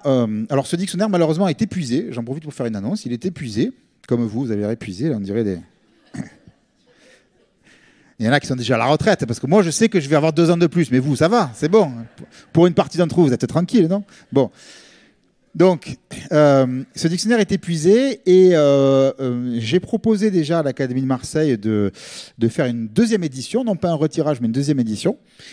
L'Académie de Marseille n'a pas forcément beaucoup d'argent. Hein. Il faut qu'il y ait des mécènes, il faut qu'il y ait... Donc, si vous pouvez pousser, si vous avez des idées pour que l'Académie de Marseille ait de l'argent pour faire une 2e édition, tout est prêt. Enfin, il y a un boulot de plusieurs années. Mais il y a tellement de choses pour enrichir cette édition que ça vaudrait le coup qu'au Marseille, il y ait un 2e dictionnaire du Marseillais. Fin de la parenthèse. Voilà. Et donc, quand on a fait ce dictionnaire, on a fait une longue introduction où on précise tout ce que l'on met dans ce dictionnaire, les choix qui ont été faits. Parce qu'un dictionnaire, c'est une question de choix. Donc, on explique que le dictionnaire couvre le français parlé tout comme le français écrit, déjà. C'est-à-dire qu'à la fois ce qu'on peut entendre dans une rue, au stade ou dans de la littérature. Le français parlé, donc, c'est toute sa diversité, sans occulter des aspects que l'on peut estimer populaires, familiers, argotiques, voire vulgaires, et qui contribuent parfois à en établir le charme ou la saveur. Là aussi, première discussion avec Jean Chéligny lorsque je suis arrivé à l'Académie et que, voilà, moi, on me charge de coordonner, j'étais encore étudiant, de coordonner le dictionnaire, et j'étais ravi et honoré, et je le suis toujours. Et donc, Jean Chéligny, je me rappelle, commence par prendre la parole et dire, bon, évidemment, il s'agit d'un dictionnaire académique, donc nous éviterons tous les termes grossiers, populaciers, vulgaires, etc. Et là, je me revois lui dire, mais monsieur Chéligny, si vous ne mettez pas Pachol, Mounine ou Vier, c'est pas du Marseillais. Et là, il était un peu gêné, mais très vite, il a dit, oui, c'est vrai. Et on a dit, donc, comme un accord, oui, bien sûr que ces mots-là existent et qu'il faut les mettre. Tout comme on en met d'autres, bien sûr, des mots techniques, des mots plus savants, etc. Donc, voilà. Aucun jugement qualitatif, normatif ou moral n'est porté ici sur les usages, c'est-à-dire que là où l'Académie française refuse certains mots jugés trop grossiers, ben nous, on les met parce qu'ils existent. Hein. La description d'une variété populaire comme le français de Marseille ne peut tout simplement pas faire l'impasse sur des aspects qui peuvent être perçus comme familiers, voire vulgaires. Donc, un premier choix, on prend l'ensemble de ce qui est dit. Et au niveau du temps, ce dictionnaire, donc le dictionnaire du Marseillais, présente le lexique du français de Marseille du début du XXe siècle à nos jours. Il couvre donc plus d'un siècle de parler marseillais, en plongeant dans ses origines, notamment le contact entre le français et le provençal marseillais, parce que le parler marseillais naît comment? Je vous referai une conférence un jour, mais je l'ai déjà faite, mais bon, je ne vais pas faire la même à chaque fois. Il naît au XIXe siècle du contact entre le français et le provençal, quand des gens qui parlaient provençal se sont mis à parler français. Et donc, du coup, ils ont gardé des mots provençaux, quoi. Et donc, pour embrasser jusqu'aux dernières manifestations de la tchatch sur Internet, donc ça, on est en 2006, aujourd'hui on aurait dit les réseaux sociaux, des choses comme ça, en passant par les revues locales, l'âge d'or de la trilogie de Pagnol, il y a énormément de mots chez Pagnol, bien sûr, les opérettes de Scotto, Sarville, Alibert, Scotto, les chansons marseillaises, la parole publique dans les vieux et les nouveaux quartiers, le stade Vélodrome, évidemment, la renaissance culturelle des années 90, les romans noirs marseillais, Jean-Claude Izzo, Philippe Carrès, François Thomazeau, plein d'autres, etc., les chansons de rock, de rap et de ragamuffin, la presse, les spectacles, et les dernières évolutions langagières du début du 3e millénaire. Et j'en parlerai tout à l'heure. Et donc, on marque que ce dictionnaire recense les éléments essentiels du patrimoine linguistique marseillais, qui constitue le parler d'hier et d'aujourd'hui, sans cesse en mouvement. Tout est important là. Hier, aujourd'hui et mouvement. Et après, on va prendre des exemples dans Motus. Très concrètement, qu'est-ce que ça veut dire de prendre en compte la dimension sociolinguistique du dictionnaire? Alors, quelle période couverte? On l'a vu, ce qu'on appelle la diachronie, c'est-à-dire fin du 19e, début 20e siècle jusqu'à nos jours. C'est un dictionnaire de langue, c'est pas un dictionnaire de choses, ça c'est important, parce qu'on peut avoir un dictionnaire qui nous présente des choses, des activités culturelles, des recettes, ça c'est un dictionnaire de langue. C'est une approche, j'entre pas dans la technique, mais c'est-à-dire que pour savoir si on mettait un mot marseillais, on a pris d'autres dictionnaires, dictionnaire du français parlé à Toulouse, dictionnaire du français parlé à Nice, etc. On a gardé certains, vous allez voir pourquoi, on en a enlevé d'autres. Hein, si on voit que ce mot il est très niçois ou plus niçois, on l'a pas mis, par exemple. Hein. Un choix de mettre des exemples et des citations, y compris du corpus oral, c'est-à-dire des choses qu'on entend. Des mots récents et des mots des jeunes qui sont également intégrés. Voilà. Des mots qui viennent des migrations, anciennes ou nouvelles. On s'est posé la question, et on va le voir dans Motus, est-ce que c'est du français de Marseille ou du français de Provence? Le critère social, on a pris en compte qu'il y a certains mots qui sont propres à certains milieux. Je vous donne un exemple. Si j'arrive ici et que je dis « Aioli », bon, une partie d'entre vous, vous êtes au courant que c'est une façon de se saluer dans certains réseaux, mais pour d'autres, pourquoi il veut manger de l'aioli maintenant? C'est pas l'heure, vous voyez? Donc c'est pas que d'un coup je dis aioli, j'en veux, c'est oh aioli. Voilà, ça vient d'un réseau. Au départ, c'est le Ragamuffin, c'est Massilia Sound System, Joe Corbeau. Maintenant, ça s'est un peu étendu. Donc c'est un peu générationnel, mais c'est pas que les jeunes, puisque moi je l'emploie encore. Je suis plus jeune depuis longtemps. Donc c'est certaines strates, mais c'est sûr que selon certaines personnes, si j'arrive que je dis aioli, ils vont me dire oh tapenade. Et non, c'est pas comme ça que ça marche. Donc on prend en compte ça aussi. Il y a des mots qui sont propres à certains réseaux, des mots très techniques, du vocabulaire de la pêche. Moi, j'ai appris énormément de termes de chasse, des termes de pêche, des termes liés à la faune et la flore, parce que je suis un citadin et que je ne suis pas dans ces milieux-là. Donc, il y a certains termes que je ne pouvais pas connaître et que j'ai appris, mais qui sont marseillais aussi. On a tenu compte, vous allez voir, des variations phonétiques et graphiques, c'est-à-dire qu'il y a des mots qui se prononcent différemment, qui s'écrivent différemment. Et la fréquence aussi, parce qu'il y a des mots qu'on n'entend plus. Il y a des mots qui sont un peu vieux, il y a des mots rares, et puis il y a des mots courants aussi. Hein, donc voilà. Et puis les registres familiers, populaires, péjoratifs, vulgaires, ça je l'ai un peu dit. Alors, j'en viens à Motus maintenant. On va voir pourquoi Motus pose ces questions, en fait les mêmes questions qu'on s'est posées dans le dictionnaire, et pourquoi en fait ce jeu permet de réfléchir aussi au parler marseillais. Question d'orthographe. Alors ici, c'est des grilles comme on voit. Ça, c'est quelqu'un qui a écrit dans Sutom, hein, c'est pas Motus, hein, mais la personne a écrit routine, régalien, repliage, et puis après, ça l'a énervé, il a écrit René comme ça, hein, René qui veut dire c'est pourri, c'est nul, quoi. Mais la personne a mis 2 N, 3 E, bon, même en Marseille, on met pas 3 E comme ça, d'accord? Donc, je peux pas mettre toutes les graphies non plus, hein, bon. Là, ici, alors c'est trop petit malheureusement, mais vous avez ici Jean-François Trucky, Jeff, un grand joueur fada de Motus, qui publie son résultat et qui dit il n'y a pas deux orthographes possibles. Et vous allez voir que souvent les gens se posent des questions. Après avoir joué, se posent la question, ou posent la question, ou m'agressent carrément, dire mais en fait, on n'écrit pas comme ça. Oh, Gary, tranquille. Voilà. Exemple au hasard, Olivia. Je sais pas si elle est dans la salle, mais si elle était dans la salle, ça la marquerait mal. Je ne dis pas qu'elle est au premier rang vers là-bas, mais bon. Elle joue. Elle trouve en 3 coups, ce qui est pas bon. Je veux dire, elle est pas bonne, c'est nul, quoi. C'est René. Et du coup, elle râle. Donc, bon, moi je dis, c'est quoi cette orthographe-là? Donc elle râle parce que c'est pas l'orthographe qu'elle comptait mettre sur ce mot-là. Bon, on va en reparler. Pourquoi est-ce que la question de l'orthographe se pose? Le marseillais, c'est une variété de français non standardisé. Qu'est-ce que ça veut dire? Ça veut dire que il n'y a pas de règle officielle.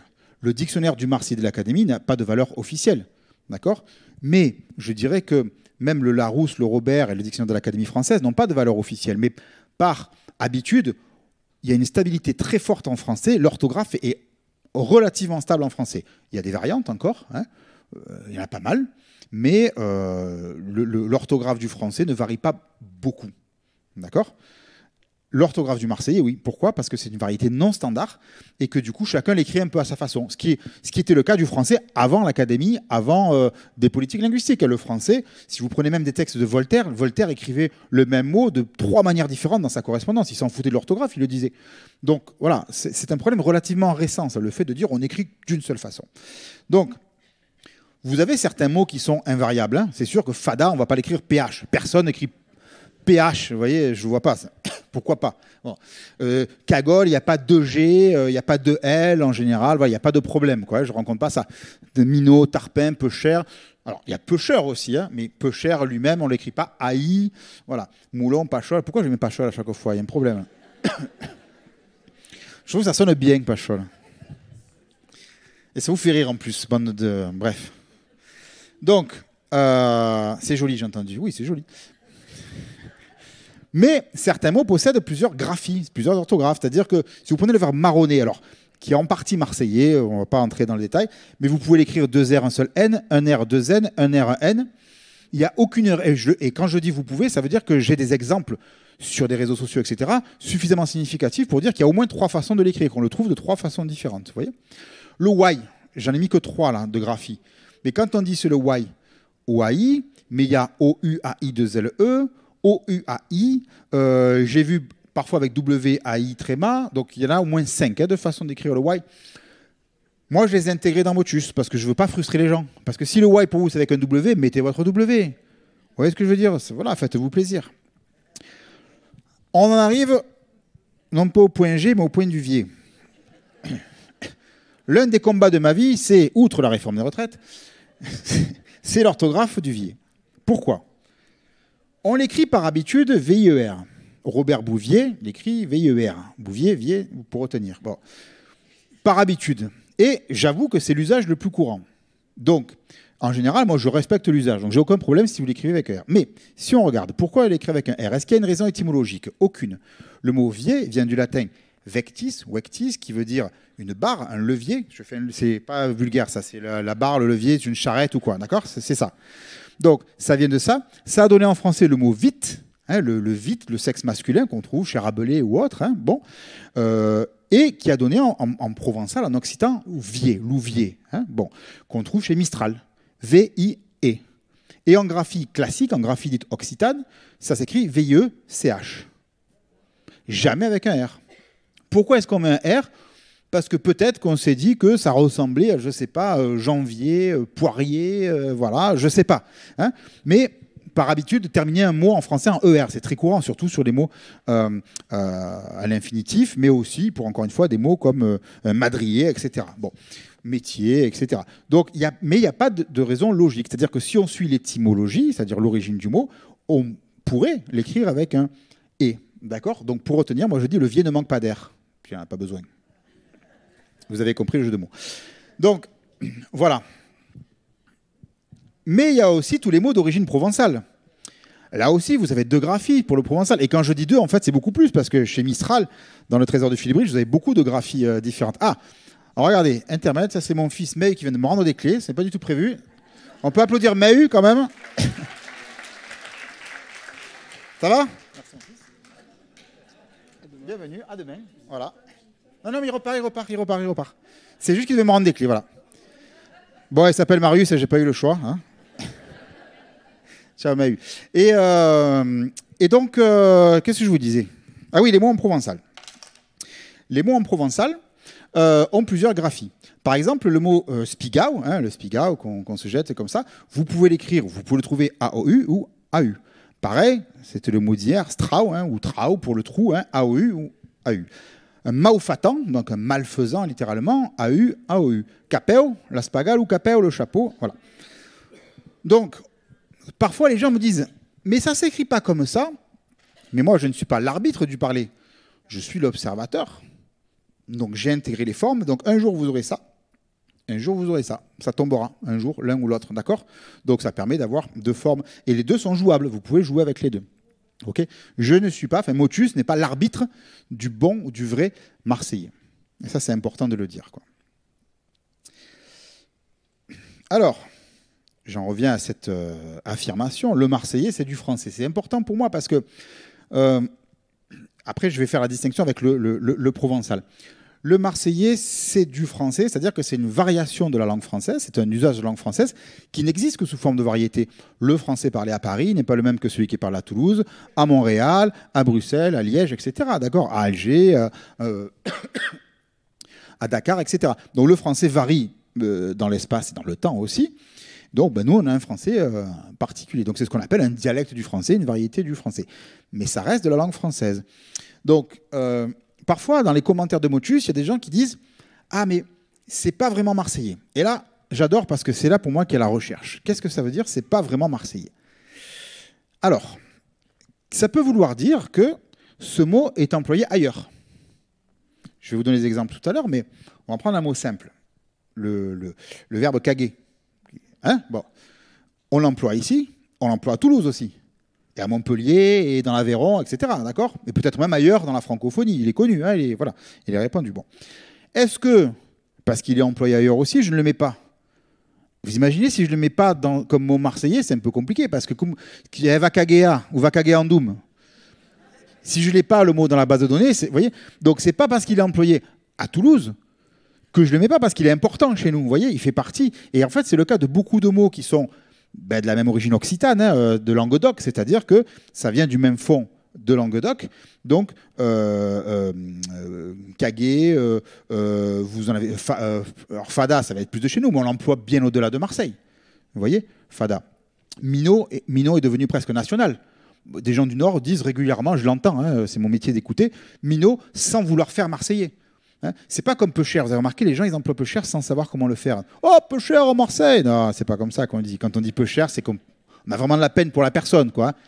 C'est-à-dire vraiment, on a du peu cher. Olivier Dussopt, il est tout rouge. Vous voyez là, peu cher, quoi. Mais donc on dit oh, peu cher. Donc Minot est un mot qui est sorti, si vous voulez, de l'exclusivité marseillaise. Et pourtant, on est obligé de le mettre. On peut pas jouer à Motus le jeu marseillais sans mettre Minot. Donc vous voyez que le choix, c'est mot par mot, de bien réfléchir, de bien peser. Est-ce qu'il est employé fréquemment ici? Est-ce qu'il est emblématique d'ici? Cagole aussi, excusez-moi, mais les cagoles, maintenant, c'est international. Je veux dire, le mot cagole est employé maintenant sur les médias français, voilà. La cagole elle-même est internationale, c'est-à-dire que, au hasard, la femme de Donald Trump, vous voyez, c'est une cagolasse, je veux dire. Vous voyez ce que je veux dire, c'est... Donc le mot peut être employé à l'international. Il y a de longues années de ça, un article dans le journal suisse Le Temps sur le mot cagole. Donc le mot est connu en francophonie maintenant. Il n'y en a plus chez nous, c'est vrai. Il y en a beaucoup dans la salle ce soir, je les vois. Mais et là, ils se retournent et disent « Oh, c'est toi !» Non, ne vous battez pas. Donc, vous voyez, quand on dit « c'est pas vraiment marseillais », il y a toujours cette question de « mais ce mot, on l'emploie ailleurs aussi ». Oui, mais attention, un mot marseillais peut aussi être un mot employé ailleurs. D'accord? Par contre, il n'y a pas chocolatine. Chocolatine, il n'y a que les fadas de Toulousains qui l'emploient, on est d'accord. Et ils ont qu'à se faire leur motus à eux aussi, avec chocolatine et point, quoi. Bon. Mais vous prenez un mot comme le poutoun pour faire un bisou, poutou ou poutoun, ça se dit dans toute la zone d'oc. Donc, mais on le met à Marseille aussi, parce que vous voyez, on l'emploie. Bon. Alors après, il y a la question de... alors ça, oui, ça, voilà un commentaire, là, Alain qui me dit un jour ah, c'est plus provençal que marseillais. Alors je ne sais plus quel était le mot là. Plus provençal que marseillais. Alors voilà un point important. Quelle est la différence entre le provençal et le marseillais? Alors la différence, elle est simple. Le provençal est une langue, hein, ou une variété de la langue d'oc, d'accord, avec sa grammaire, sa conjugaison. Voilà, donc si je parle provençal, je ne parle pas français. C'est deux langues différentes, d'accord. Bon. Le marseillais, je l'ai dit, c'est du français. Donc où est la frontière, où est la limite? Le français de Marseille a intégré des mots provençaux par habitude. Hein, le marseillais s'est basé sur à peu près 80% de mots provençaux. Hein, encore une fois, boulégué, gansaillé, fada, peu cher, minot, cagole, etc. Tout ça, ça vient du provençal. Il y a d'autres apports dont on va parler. Mais le provençal reste une langue à part entière. Donc, ce n'est pas parce que le mot il est d'origine provençale que c'est du provençal. D'où la distinction. Parfois, on me dit, c'est du provençal plutôt, non? Quand il y a le mot, par exemple, capéo. Non, c'est un mot d'origine provençale, qui est employé en provençal aussi tel quel. Hein. La spagalou capéo, m'agrade ton capéo, j'aime ton chapeau, ça se dit en provençal. Et on l'a intégré sans changer la prononciation. Mais quand il est intégré dans une phrase en français, c'est du français de Marseille ou de Provence. Hein. Donc il y a une différence entre c'est provençal. Pour moi, quand on dit c'est provençal, c'est que c'est de la région provençale ou bien c'est du provençal. Si c'est du provençal, c'est la langue provençale. Quand on dit c'est provençal, il y a une nuance importante. Est-ce qu'il y a des mots typiquement marseillais qu'on n'emploie qu'à Marseille? C'est-à-dire qu'on n'emploie pas au Bagne? Vraie question. Qu'on n'emploie pas au Pen Mirabeau? Qu'on n'emploie pas à Septem? C'est compliqué, vous voyez, c'est pas parce qu'on sort de Marseille que d'un coup, on a à peu près les mêmes mots. Jusqu'à l'étang de Berre et même à Toulon, 80-90% des mots qui sont employés entre Marseille et Toulon sont communs. Vous avez des mots proprement toulonnais. Une vingtaine, trentaine, peut-être une cinquantaine, peut-être une centaine, je ne sais pas. Mais... encore une fois, Boulégué, Fada, Nîmes, Tchapacan. Alors, Tchapacan, peut-être un peu plus marseillais. Mais bon, vous voyez. Donc, est-ce qu'il y a des mots proprement marseillais? Allez, on va en prendre quelques-uns. Minot, on sait qu'il est né à Marseille, mais il a eu une autre vie. Bon, admettons qu'on le prenne. Cagole, c'est un mot, on sait qu'il est né à Marseille. 2. Le ouai, vous savez d'où ça vient, le ouai? Ça vient du napolitain. Vous le saviez, guaio en italien, guaio, mais les Napolitains ne prononcent pas la première lettre, ils font un guaio. Hein. Donc c'est passé ensuite chez nous. Donc, voilà. Cafouche. Alors cafouche, déjà, est-ce qu'à Salon de Provence, il n'y a pas des cafouches? Eh si. Donc vous voyez ce que je veux dire, à la limite. Donc, si je ne prends que les mots typiquement marseillais, motus, il tourne avec 10 mots. Au bout de 10 jours, il y a le même qui revient. Minot, cagole, vous voyez, ça ne sort plus, quoi. Bon. Donc, évidemment que quand on dit le parler marseillais, / provençal, ça veut dire les mots du français de Marseille et de la région autour, qui va parfois jusqu'à Gap. Il y a des mots proprement gapancés, il y a des mots proprement alpins. Mais à Gap, on emploie, encore une fois, des mots comme, je sais pas, la pièce à frotter, ça se dit à Gap, le spigao, ça se dit à Gap. Vous voyez ce que je veux dire? Donc, c'est au sens large. D'accord? Au sens large. Donc c'est pour ça que quand des fois des gens me disent ah mais c'est pas typiquement marseillais, ben non, il n'y en a que 10 de typiquement marseillais à peu près. Donc oui, forcément que si vous êtes de Cavaillon ou voire d'Avignon, etc., vous pouvez l'avoir entendu. Hein. Donc ce jeu ne prétend pas présenter les mots uniquement marseillais, exclusivement marseillais, employés que par des Marseillais de naissance. Non, ça n'existe pas. Vous voyez ce que je veux dire? C'est un parler qui circule. Bon. Donc ça c'est un point important.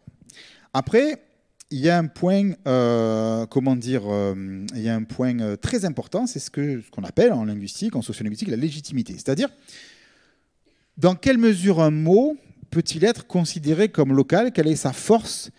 Avec quelle conviction on peut le défendre comme étant local? Et je vais vous prendre quelques exemples. Qu'est-ce qui est vraiment marseillais? On va se mettre d'accord sur un noyau dur de mots. Alors, marseillais, c'est-à-dire, encore une fois, Aix, Aubagne, bon, Aix, oui, Aix, allez. Aix, Aubagne, Cassis, tout ça, bon. Encore une fois, hein, Fada, Peuchère, Minot, Degen, Delongue, Moulon, tout ça, on est d'accord que c'est assez commun, quoi. Je veux dire, si vous venez à Marseille, que vous restez 10 jours, un mois, on va dire, que vous ne connaissez pas Degen, c'est que vous êtes perdu. Enfin, il va falloir que vous sachiez que Degen, c'est pas quelqu'un, c'est personne. Vous voyez ce que je veux dire? Donc, c'est ce que j'appelle le noyau dur, c'est-à-dire que, bon, V, au bout d'un moment, vous allez apprendre que V, c'est ça, et que T, c'est tien. Vous voyez, ça, c'est important.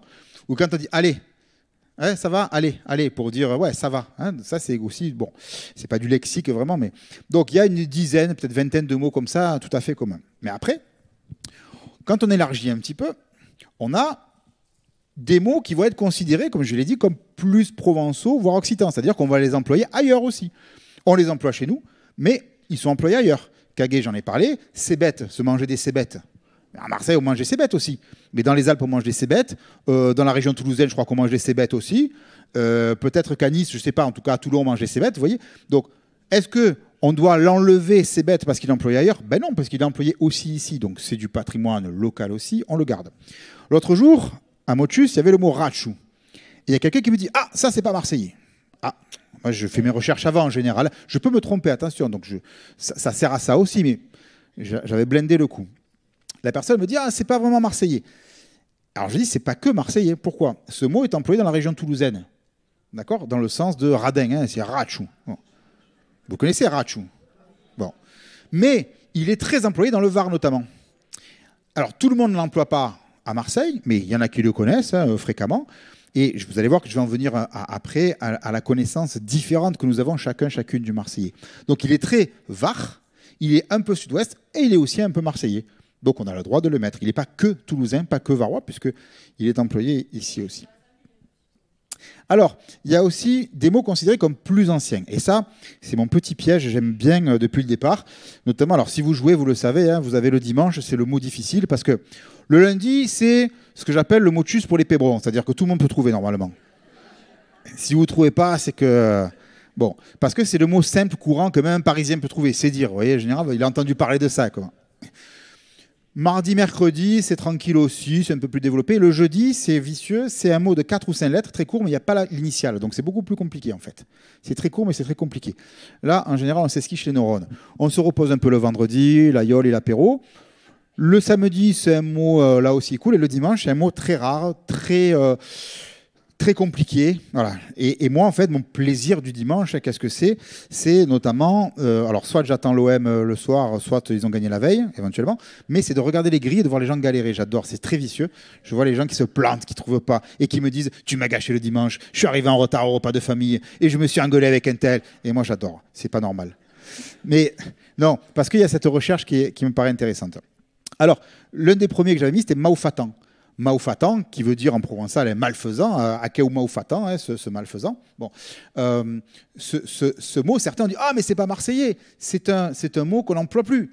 Ben alors d'une part, j'ai sorti des exemples tirés d'un livre de Jean Contrucy, qui certes se passe à la belle époque, mais encore une fois, l'empan, si vous voulez, la dimension temporelle du marseillais, c'est aussi des mots qu'on peut trouver dans la littérature locale, même si ça fait référence au début du siècle. Donc, enfin, même il y a un siècle maintenant. Donc, ça reste du marseillais. Puis il y a des gens qui le connaissent encore. Hein. Vous connaissez Maufatan, vous avez entendu. Bon, une partie. Il y en a qui font oui, il y en a qui font non. Ben voilà. Et là, on entre dans la complexité. Emporquégé, qui le connaît ici? Vous voyez, c'est très rare celui-là. Alors celui-là, il m'a valu. Celui-là, empouraqué aussi m'a valu des ennemis. Hein, parce qu'emporquégé, c'est en fait, c'est salir comme un porc. Ou poire en provençal, c'est le porc. Emporquégé, emporqueja, ça veut dire tout pastisser, tout salir comme le ferait un porc. Hein, dans une, voilà. Donc, moi, tu t'es tout emporquégé en mangeant ton chichi fraîche, tu t'en as mis partout. Voilà, tu t'es emporquégé. Donc, ce mot est très rare, mais il est connu d'une partie des personnes. Vous voyez? Et puis, vous avez les emprunts, les mots considérés comme étrangers. Alors, je mets des guillemets parce que dans quelle mesure c'est étranger ou pas? Le why, c'est un mot d'origine napolitaine, mais aujourd'hui, on l'emploie, on a oublié presque qu'il vient d'ailleurs. D'accord? Bon. Prenez un mot comme gadji. Hein, un gadjo, une gadji. La gadji, c'est la fille, c'est la petite. Voilà. C'est pas un mot proprement marseillais, ça. On l'emploie à Grenoble, on l'emploie un peu à Paris. Il est gitan, hein, c'est d'origine gitane. Mais à Marseille, on l'emploie aussi beaucoup. Il y a même une chanson d'un rappeur, Magadji, etc. Donc, on le garde, sans dire que c'est un mot typiquement marseillais, mais on le garde parce qu'il est aussi d'usage courant ici, gadjo, gadji. Et kodo. Alors, qui connaît kodo ici? Alors, c'est pas japonais, ça pourrait. Donc, qui connaît kodo? 2 personnes ici. 3, 4, 5, voilà. Eh oui, à Motus. Et donc, les personnes qui le connaissent, vous savez que c'est un mot d'origine comorienne, qui est une interjection en comorien, qui est un équivalent, on pourrait dire, de mon Dieu, etc. Ça a perdu son sens religieux, son sens blasphématoire, pour devenir une interjection du style au fond des chichoules, etc. C'est un mot d'origine comorienne. Alors, vous allez me dire, mais si du comorien, c'est pas du marseillais. Ben voilà toute la question importante sur laquelle je travaille. Pourquoi c'est pas marseillais d'ailleurs? Pourquoi ce serait pas marseillais? Il y a combien de comoriens à Marseille? 80 000. Est-ce que ces Comoriens parlent en français? Oui, ils parlent en français et les jeunes Comoriens emploient certains mots comoriens en français qui vont, et c'est là que c'est intéressant, se diffuser chez des jeunes non comoriens. Et c'est là que ça commence à circuler, à sortir d'un usage, je dirais, communautaire, pas au sens péjoratif du terme, mais au sens réseau interne, à sortir. Donc vous avez des jeunes qui ne sont pas comoriens qui vont dire kodo. Tout comme vous avez beaucoup de jeunes maintenant ou de gens qui ne sont pas gitans qui vont dire gadji. D'accord? Et tout comme vous avez aujourd'hui beaucoup de gens qui ne sont pas italiens qui disent spaghetti. C'est le même processus, vous voyez. Au fur et à mesure, on intègre des choses. Donc évidemment que kodo, il est très rare. Mais il suffit qu'il y ait quelques personnes marseillaises qui le connaissent pour qu'il soit aussi légitime que emporquégé. Donc en fait, vous avez à la fois des mots rares, très anciens, que seules quelques personnes plutôt âgées ou qui ont une connaissance étendue du marseillais vont connaître, et des mots plus récents ou de migration plus récente. Et ce que j'essaie de montrer, enfin, c'est pas ce que j'essaie de montrer, c'est ce que montre ce jeu à travers sa dynamique, c'est que les deux sont marseillais. Et on ne peut pas être à la fois connaisseur de tout le parler marseillais ancien et du marseillais comorien, qui pourtant est très important dans la chanson. Dans le rap marseillais, il y a pas mal de mots comoriens maintenant, comme Mapessa, comme Mzé, etc., qui entrent chez les jeunes marseillais. Est-ce qu'ils vont durer ou pas? On verra. Mais tout comme des mots italiens sont entrés et sont restés, ben peut-être que dans 20-30 ans, kodo sera un mot marseillais commun. Et là, je fais référence, en fait, je vous ai parlé d'Auguste Brun, qui est le pionnier, qui a fait son livre sur le parler marseillais en 1985. Mais bien avant lui, il y a Auguste Brun. Auguste Brun a publié une étude qui s'appelle Le français de Marseille, qui est parue en 1931. 1931, c'est l'époque de Fanny, hein, de Pagnol. Donc on est au cœur de cette époque-là. Il était prof au lycée Thiers, Auguste Brun. Et il a connu Pagnol, Pagnol l'a connu. Auguste Brun a fait la première description du français de Marseille. Et le livre se retrouve chez Jeanne Lafitte. Il a été réédité chez Jeanne Lafitte. Vous pouvez l'acheter. C'est passionnant. Auguste Brun fait une description de la grammaire du marseillais, de la phrase marseillaise, tout ça. Et à la fin, il y a un petit dictionnaire.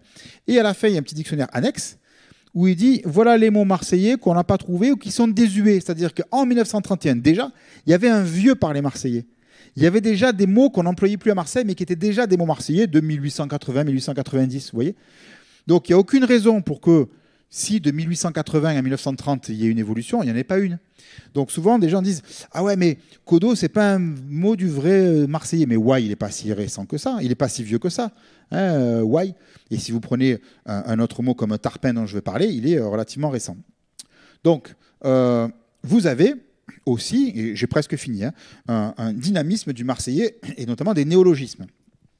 Prenons le mot tarpin. Qui ne connaît pas tarpin ici ?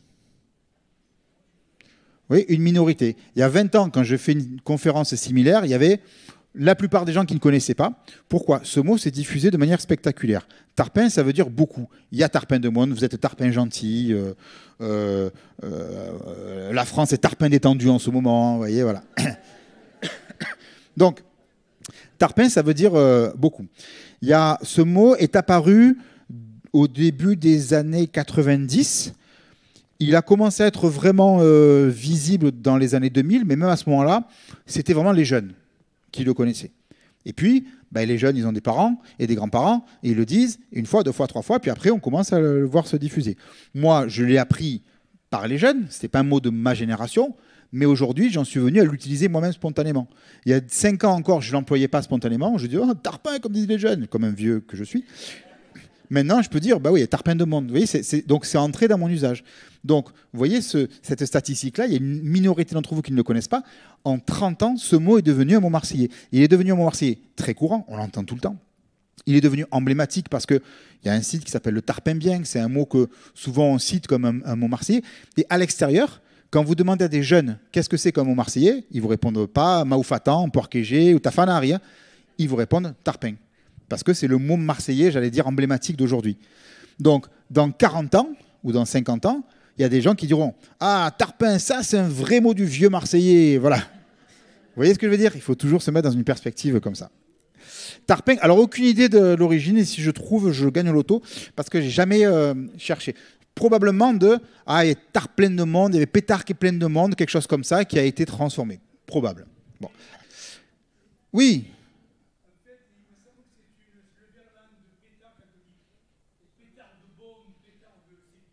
Ouais. Voilà, probable aussi. C'est probable aussi. Voilà. On ne pourra jamais être sûr parce qu'on n'a pas la trace de... Voilà, mais c'est à peu près ça. Ce n'est pas un mot d'origine étrangère, quoi. Arapédisme. Mot qui est sorti dimanche dernier.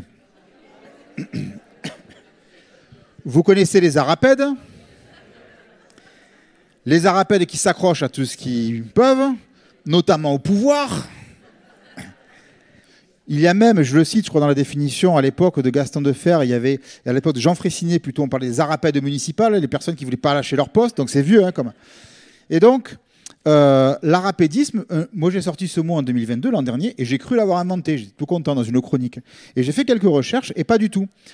J'ai trouvé une première attestation en 2006 sur un site internet, sur deux pages, puis un peu plus tard, et en fait, ce mot, quand on cherche, il est employé spontanément, parce que, comme on a le mot arapède, on a besoin parfois de créer des mots par dérivation, comme on dit. Hein. Donc, arapède, arapédisme, c'est-à-dire la tendance à se comporter comme une arapède. Donc, en fait, on fait bien fonctionner la logique de la langue française, le mécanisme de la langue française. On crée par dérivation un mot. Et voilà un mot qui n'est pas du tout un néologisme au sens où il a été inventé par une personne, mais c'est vraiment une création collective qui, ma foi, aujourd'hui, peut être connue. Pégouliner. Alors ça, c'est un mot inventé par une personne. Il y a quelques années, j'ai trouvé ça sur Facebook. C'est une prof, une femme d'ici, qui a employé ça. Pégouliner, c'est quand il fait tellement chaud que vous pégez et vous dégoulinez à la fois. Vous voyez la sensation. Et elle a écrit « je pégouline ». Et je trouve que c'est un mot magnifique. Donc là, on est dans la création presque poétique, vous voyez. Plus récemment, j'ai entendu ça, Pushkin. Le contexte est le suivant. Une fille de 17 ans, marseillaise depuis quelques années, mais qui n'est pas marseillaise de naissance, qui fréquente à la fois des vieux Marseillais comme moi et à la fois des jeunes, hein, du centre-ville, quoi. Et elle parlait de Marius, de Meille, de mon fils que vous avez vu, qui n'était pas là, et pour dire « oh là là, le pauvre », elle dit « oh, Pushkin ». Elle a mélangé spontanément « peu cher » et « miskin ». Parce qu'à Marseille, on le dit comme ailleurs, miskin pour dire miski, miskina, pour dire le pauvre, la pauvre, ce mot d'origine arabe. Bon. Je pensais que c'était une création, mais j'ai appris que quelques années auparavant, quelqu'un dans un autre contexte avait fait pareil, avec une attestation. Donc, voilà comment naissent les mots aussi comme ça. Des gens qui se disent, tiens, spontanément, créer quelque chose, et si ça prend, je suis sûr que Pégouliné, vous allez l'employer. Ça, je suis sûr que Pégouliné, hein. Je pense, dans la prochaine édition du Dictionnaire du Marseillais, il y sera. Mais Pushkin, il est tellement beau qu'il mériterait... Voilà. Alors, je vais conclure presque sur un peu ce qu'on appelle... Si vous voulez, quand les gens disent c'est marseillais, c'est pas marseillais, c'est pas marseillais, c'est provençal, c'est pas d'ici, c'est pas que de chez nous, ça marche pas. Pourquoi? Parce que les langues, ce sont pas des blocs, des ensembles bien délimités comme ça avec des bornes. C'est fluide, c'est hétérogène, il y a du contact, il y a des mots qu'on trouve à Gap, à Toulouse et à Marseille, des mots à Toulon, mais inversement, il y a des mots niçois qu'on trouve pas ici. Vous voyez, donc ça se mélange, ça se recouvre pas totalement et c'est pas des frontières étanches. Donc, en linguistique, on le sait, ça, en sociolinguistique. Et plutôt que de parler de langue A, B, C avec des frontières bien nettes, on parle de ressources langagières. On parle de répertoire langagier. Qu'est-ce qu'un répertoire? C'est un ensemble de mots que j'emploie, mais en fonction, non pas de mon lieu de naissance, mais en fonction de mon réseau social, de mon éducation, de ma famille. Si je suis un Marseillais d'origine arménienne, j'aurai des mots que n'aura pas un Marseillais d'origine comorienne. Si toute ma famille, elle vient de très très loin, c'est-à-dire de Éour, ou si je suis de Saint-Marcel, je n'aurai pas les mêmes mots que les gens de l'Estac. Vous voyez ce que je veux dire? Parce que dans la famille, on n'aura pas exactement les mêmes mots. Donc, c'est ça un répertoire, c'est-à-dire que chez certaines personnes, le mot gansaillé sera très courant, chez d'autres, ce sera gassaillé, chez certains, on va dire cafi, chez d'autres, on va dire clafi. Hein, voilà, vous voyez ce truc. Et donc, du coup, je reprends une classification pas du tout scientifique, mais qui marche bien, qu'a faite sur Twitter Camélus Blas. Il dit, voilà, j'ai trouvé en fait comment structurer le marseillais, le répertoire en gros. Il dit, voilà, il y a les mots utilisés de langue, donc tout le temps, hein, déguin, vier, aïe, hein. Occasionnel, alors lui, il parle de son usage à lui, hein. Occasionnel, donc gansaillé, bugne, voilà. Pas utilisé mais connu, c'est-à-dire que lui, il utilise la serpillière, mais il sait qu'on dit la pièce à frotter, il y a ça aussi. On sait que le mot existe. Moi, par exemple, je sais que le coffre de la voiture, c'est la malle, mais je dis les deux. Oui, je ne dis pas que la malle, pas que le coffre. Des fois, je dis c'est dans le coffre, des fois, je dis c'est dans la malle. Bon, et peut-être que des gens savent que ça se dit mal et disent le coffre. Vous voyez? Donc, et puis, il y a la catégorie mémé des acates. Alors ça parle aux joueurs de Motus, aux Motusiens, aux Motusiennes.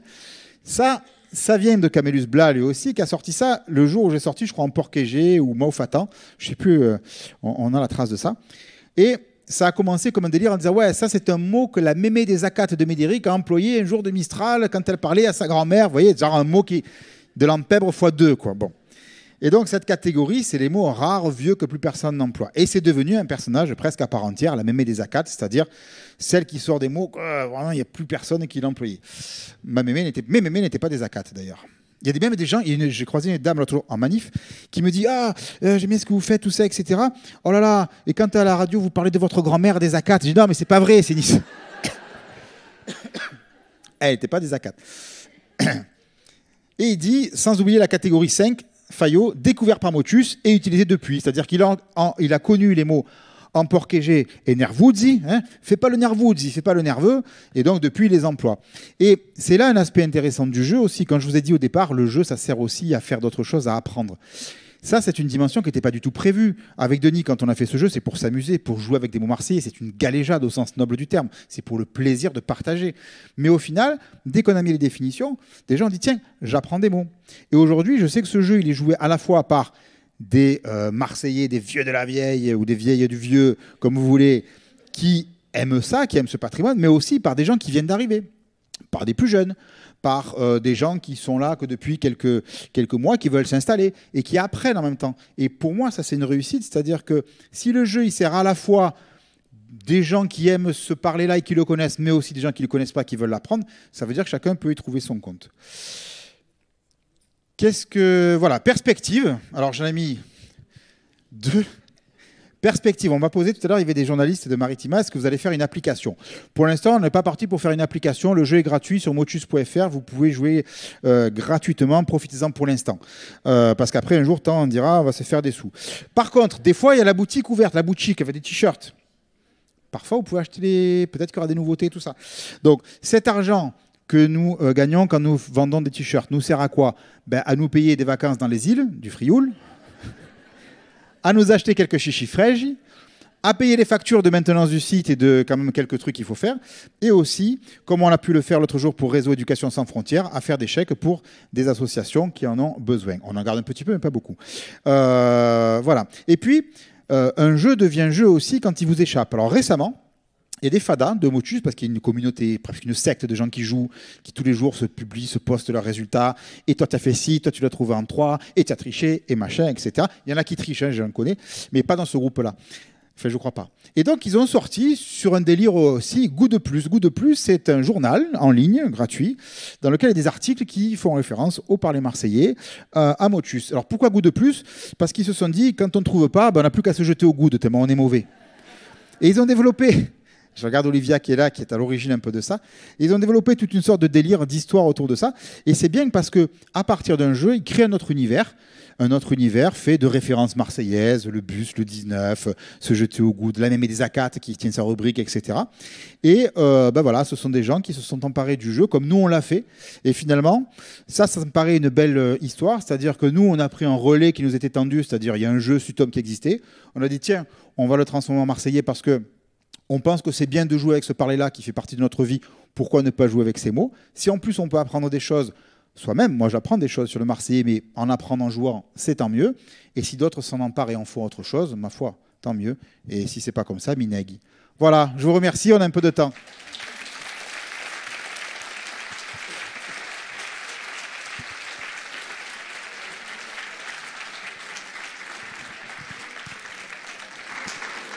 Un grand merci pour cette intervention qui nous montre que notre langue est un patrimoine vivant, en éternelle construction. Je voulais juste vous préciser, pour la discussion qui va venir, de bien parler dans le micro pour des raisons techniques, puisque c'est enregistré. Donc d'attendre qu'on vous ait porté le micro pour poser la question. Merci. Allez, vous avez la parole. Je ne sais pas où est le micro. Qui a une question à poser? Levez la main si vous avez des questions. Voilà.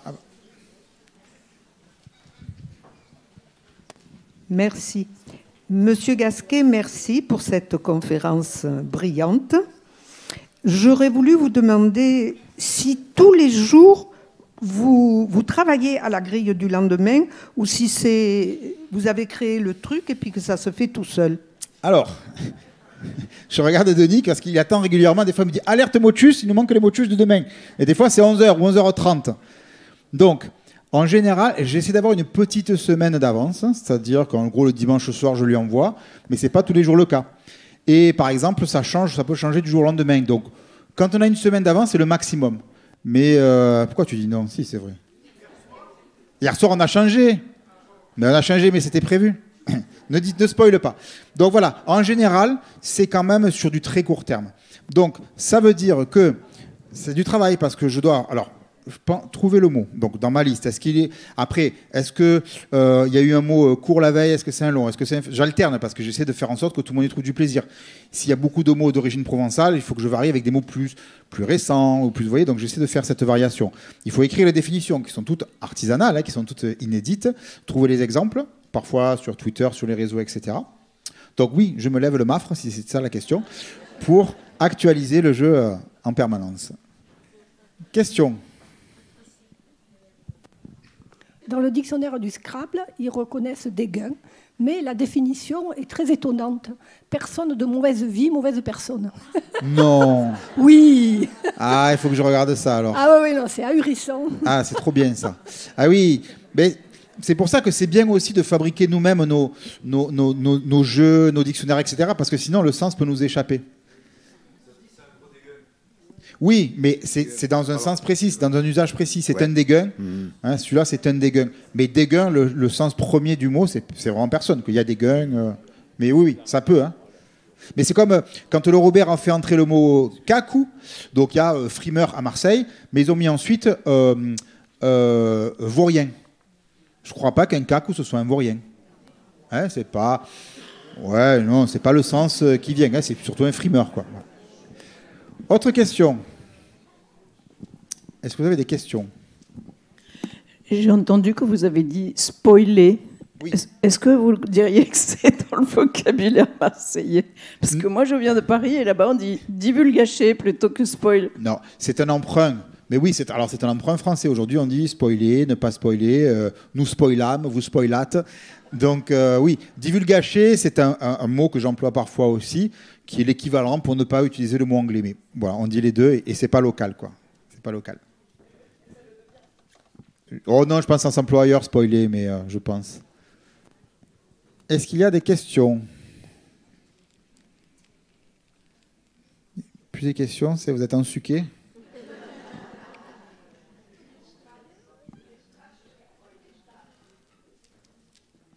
Ah, une question. Une strasse, c'est marseillais ou c'est provençal? Alors, vous voyez, toujours pareil, c'est-à-dire qu'on va l'employer ailleurs aussi. C'est une estrace, on va l'employer à Salon de Provence, sûrement à Toulon, etc. Donc, oui, ça fait partie du vocabulaire local. Je ne crois pas qu'on le dise à Toulouse, par exemple. Donc...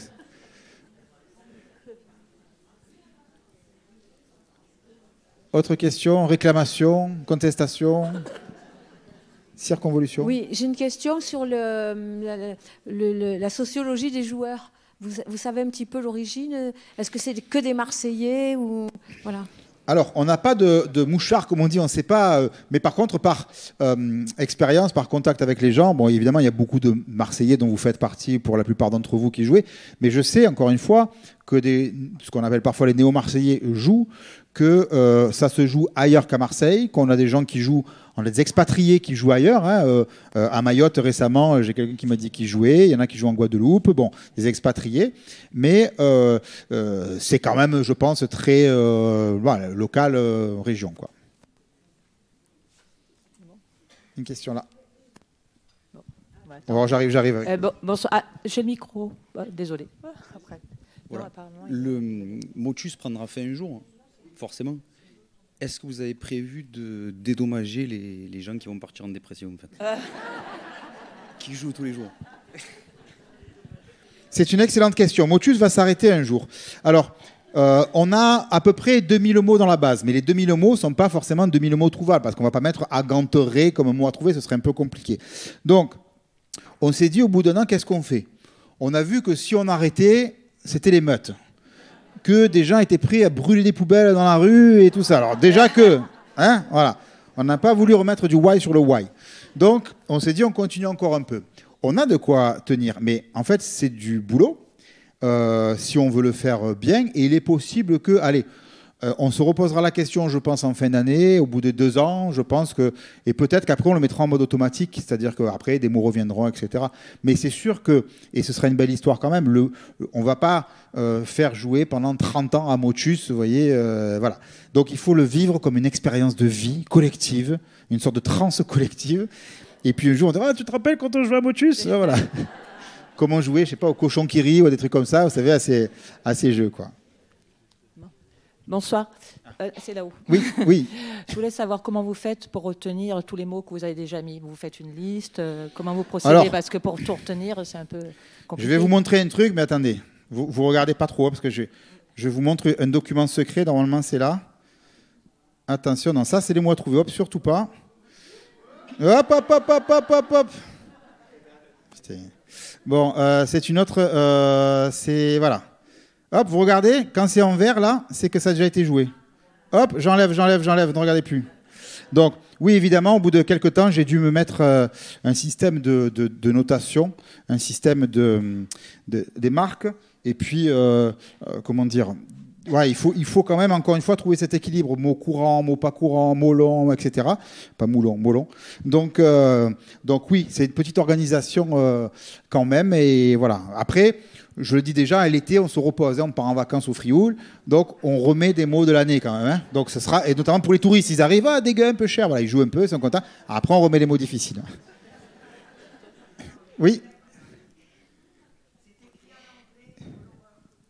Est-ce que vous comptez faire un dictionnaire avec toutes les définitions que vous avez mises dans Motus?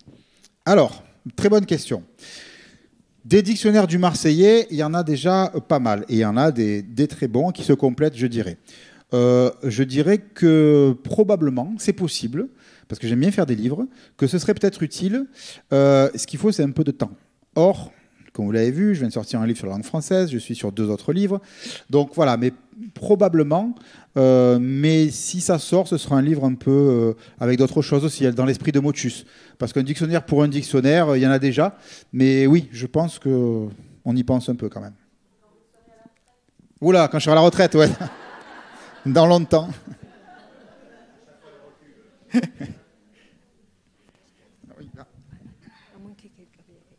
Alors là, je parle au nom de plusieurs personnes.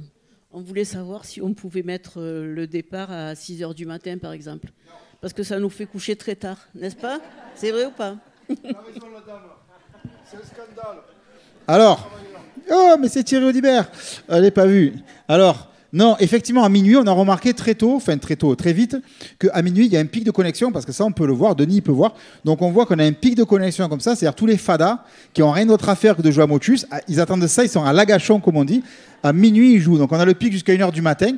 Quand ça va jusqu'à 1 h, ça veut dire que vraiment, ils n'ont pas trouvé d'en chercher. Voilà, ils sont en insomnie totale. Après, on a un pic après le matin. Ça joue pas mal au bureau, hein, d'après ce qu'on voit un peu quand même. Hein, ça, voilà, bon. Après, hein, si les gens ne travaillent pas, tout ça, on s'étonne après qu'on recule l'âge de la retraite. C'est peut-être à la cause de Motus. Voilà. Donc, effectivement. Et non, on n'a pas prévu parce que ça nous fait marrer que ce soit à minuit.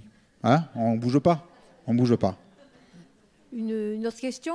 Est-ce que vous, personnellement, enfin, dans votre travail, Motus vous a fait avancer, vous a appris des choses? Oui, parce que ce que je vous ai présenté là, je le présente sous une forme un peu plus développée, je dirais, dans des séminaires ou colloques de sociolinguistique. Parce qu'en fait, cette question du parler, elle se pose pour des variétés de français, le français de Belgique, le français du Canada, le français du Sénégal, etc. C'est-à-dire cette question de est-ce que c'est français, pas français, quelles sont les limites, etc. On se les pose un peu partout. Et donc, avec des outils de la sociolinguistique, on travaille sur ces questions. Et Motus, pour moi, je le dis, hein, c'est un terrain d'expérimentation. Quand les gens débattent, ça s'écrit comme ça s'écrit pas comme ça, qu'est-ce qu'ils font? Ils reproduisent des normes, en fait, comme s'il n'y avait qu'une façon d'écrire ou qu'un seul sens au mot. Alors, on l'a vu, dégain, ça a plusieurs sens. Donc, voilà, oui, c'est un vrai terrain et ça me sert dans mes recherches. Ce n'est pas du tout prévu pour ça au départ, mais effectivement, ça sert à ça. Denis Bobial, on peut l'applaudir, c'est le co-créateur de Motus avec moi.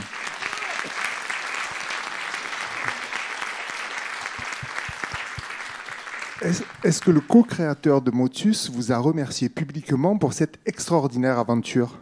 Je crois qu'il le fait, là. Merci, l'aventure est absolument énorme. Merci.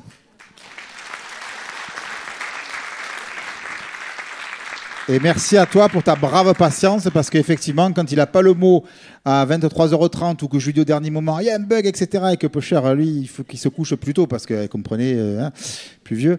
Non. J'ai le micro, j'en profite.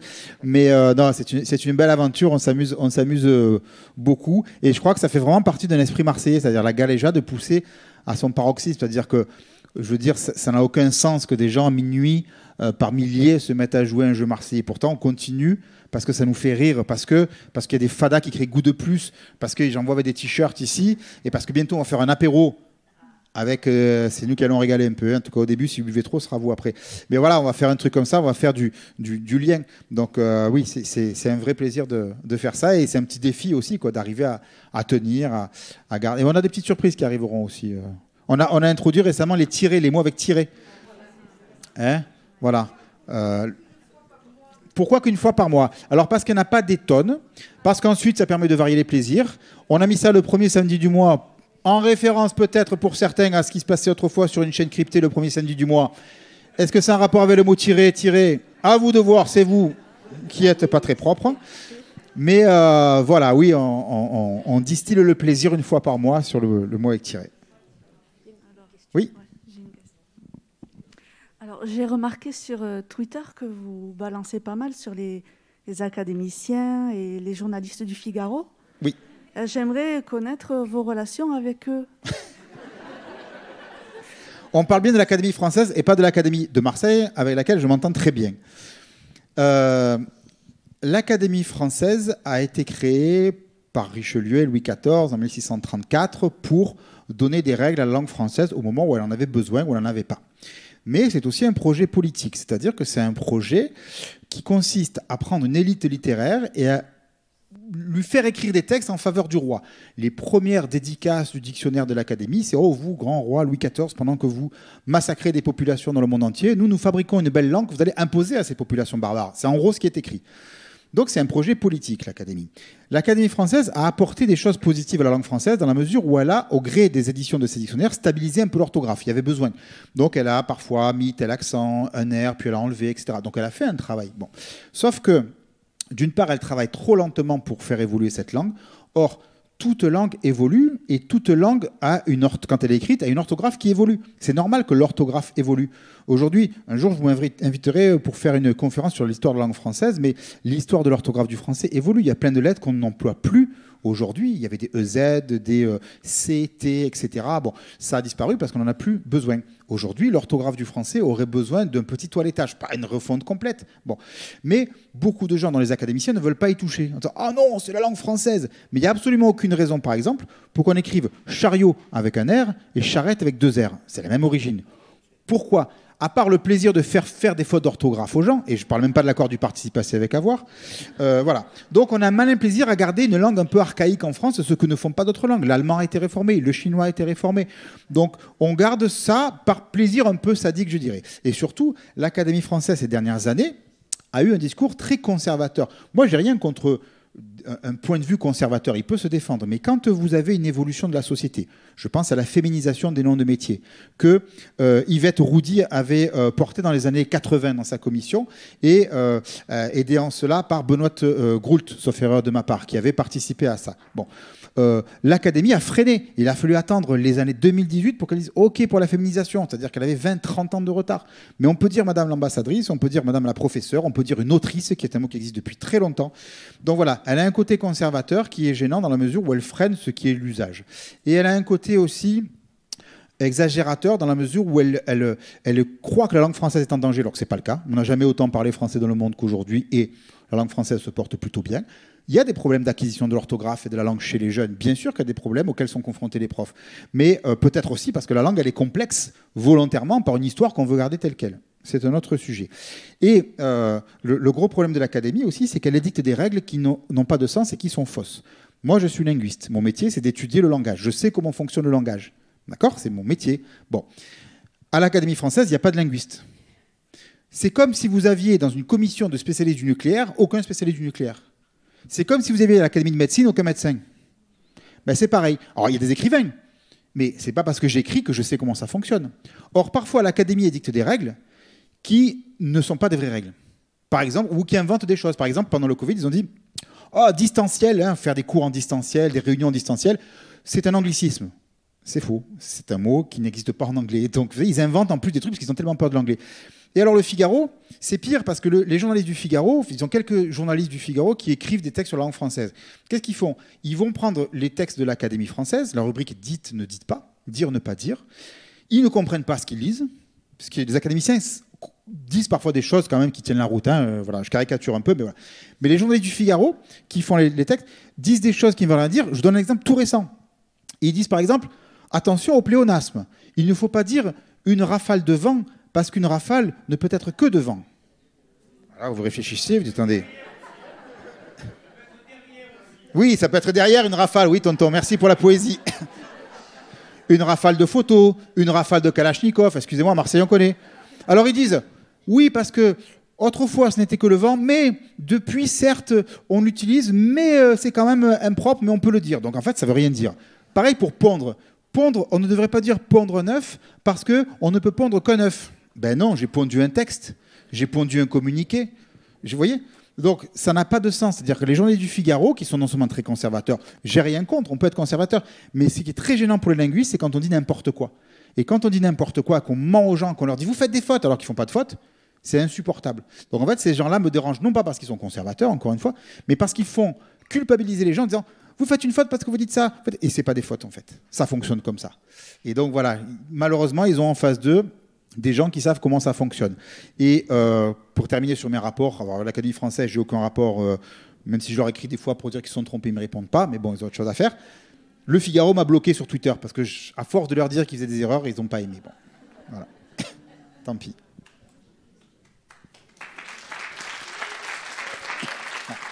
Oui.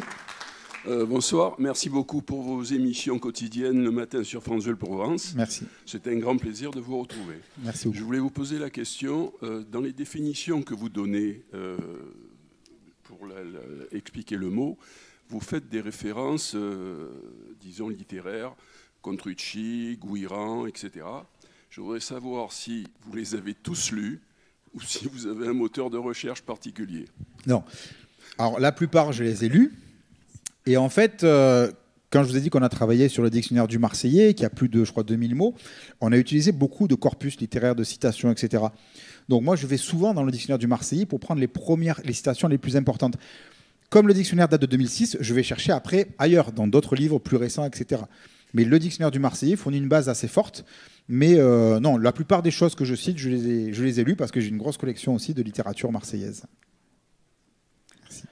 Salut Médéric, bonsoir. Merci d'être là, merci de ta conférence et merci pour ton jeu. Bravo, c'est génial. Merci. Le public de ce soir est formidable. Est-ce que tu envisages par hasard de faire la même chose avec un public de jeunes uniquement ?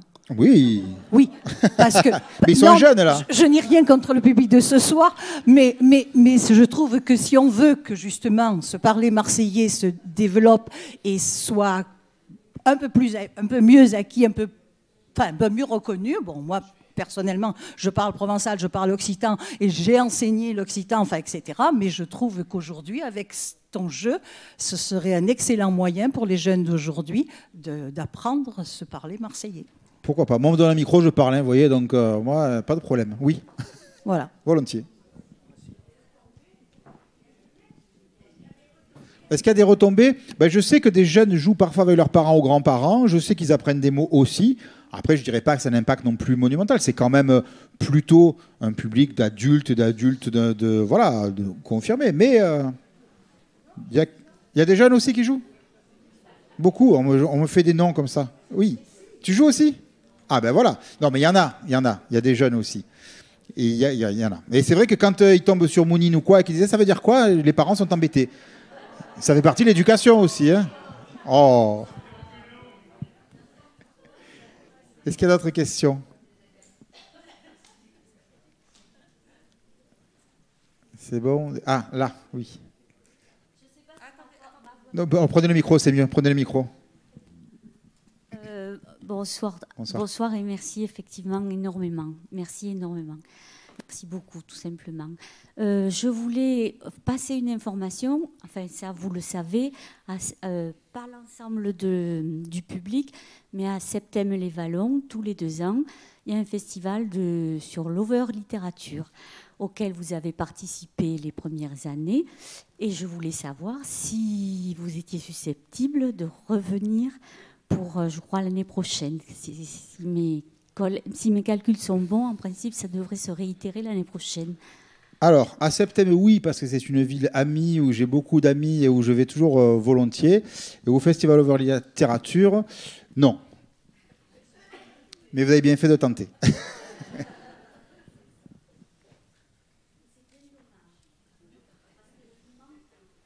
Merci, mais je reviendrai à Septem.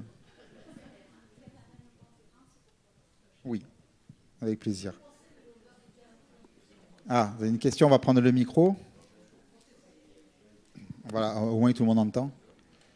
Oui, puisqu'on parle d'over-littérature, j'en profite pour vous demander quelle est votre position, votre avis par rapport à ce genre littéraire marseillais. Moi, j'ai toujours soutenu ce mouvement. Dans l'over-littérature, c'est une littérature, pour faire très vite, qui est marseillaise, pas que dans les thèmes, mais un peu dans l'expression, et qui sort un peu des canons classiques de la littérature, qui est souvent satirique, parodique, parfois burlesque, parfois un peu grasse. Et j'aime bien ça parce que je trouve que les auteurs qui écrivent ont du talent et que j'ai publié au Fioupélan pas mal de ces textes-là. Donc oui, moi je suis toujours, notamment Henri-Frédéric Blanc, qui fait de l'over-littérature en permanence. Ouais. Vous n'avez pas de maison ?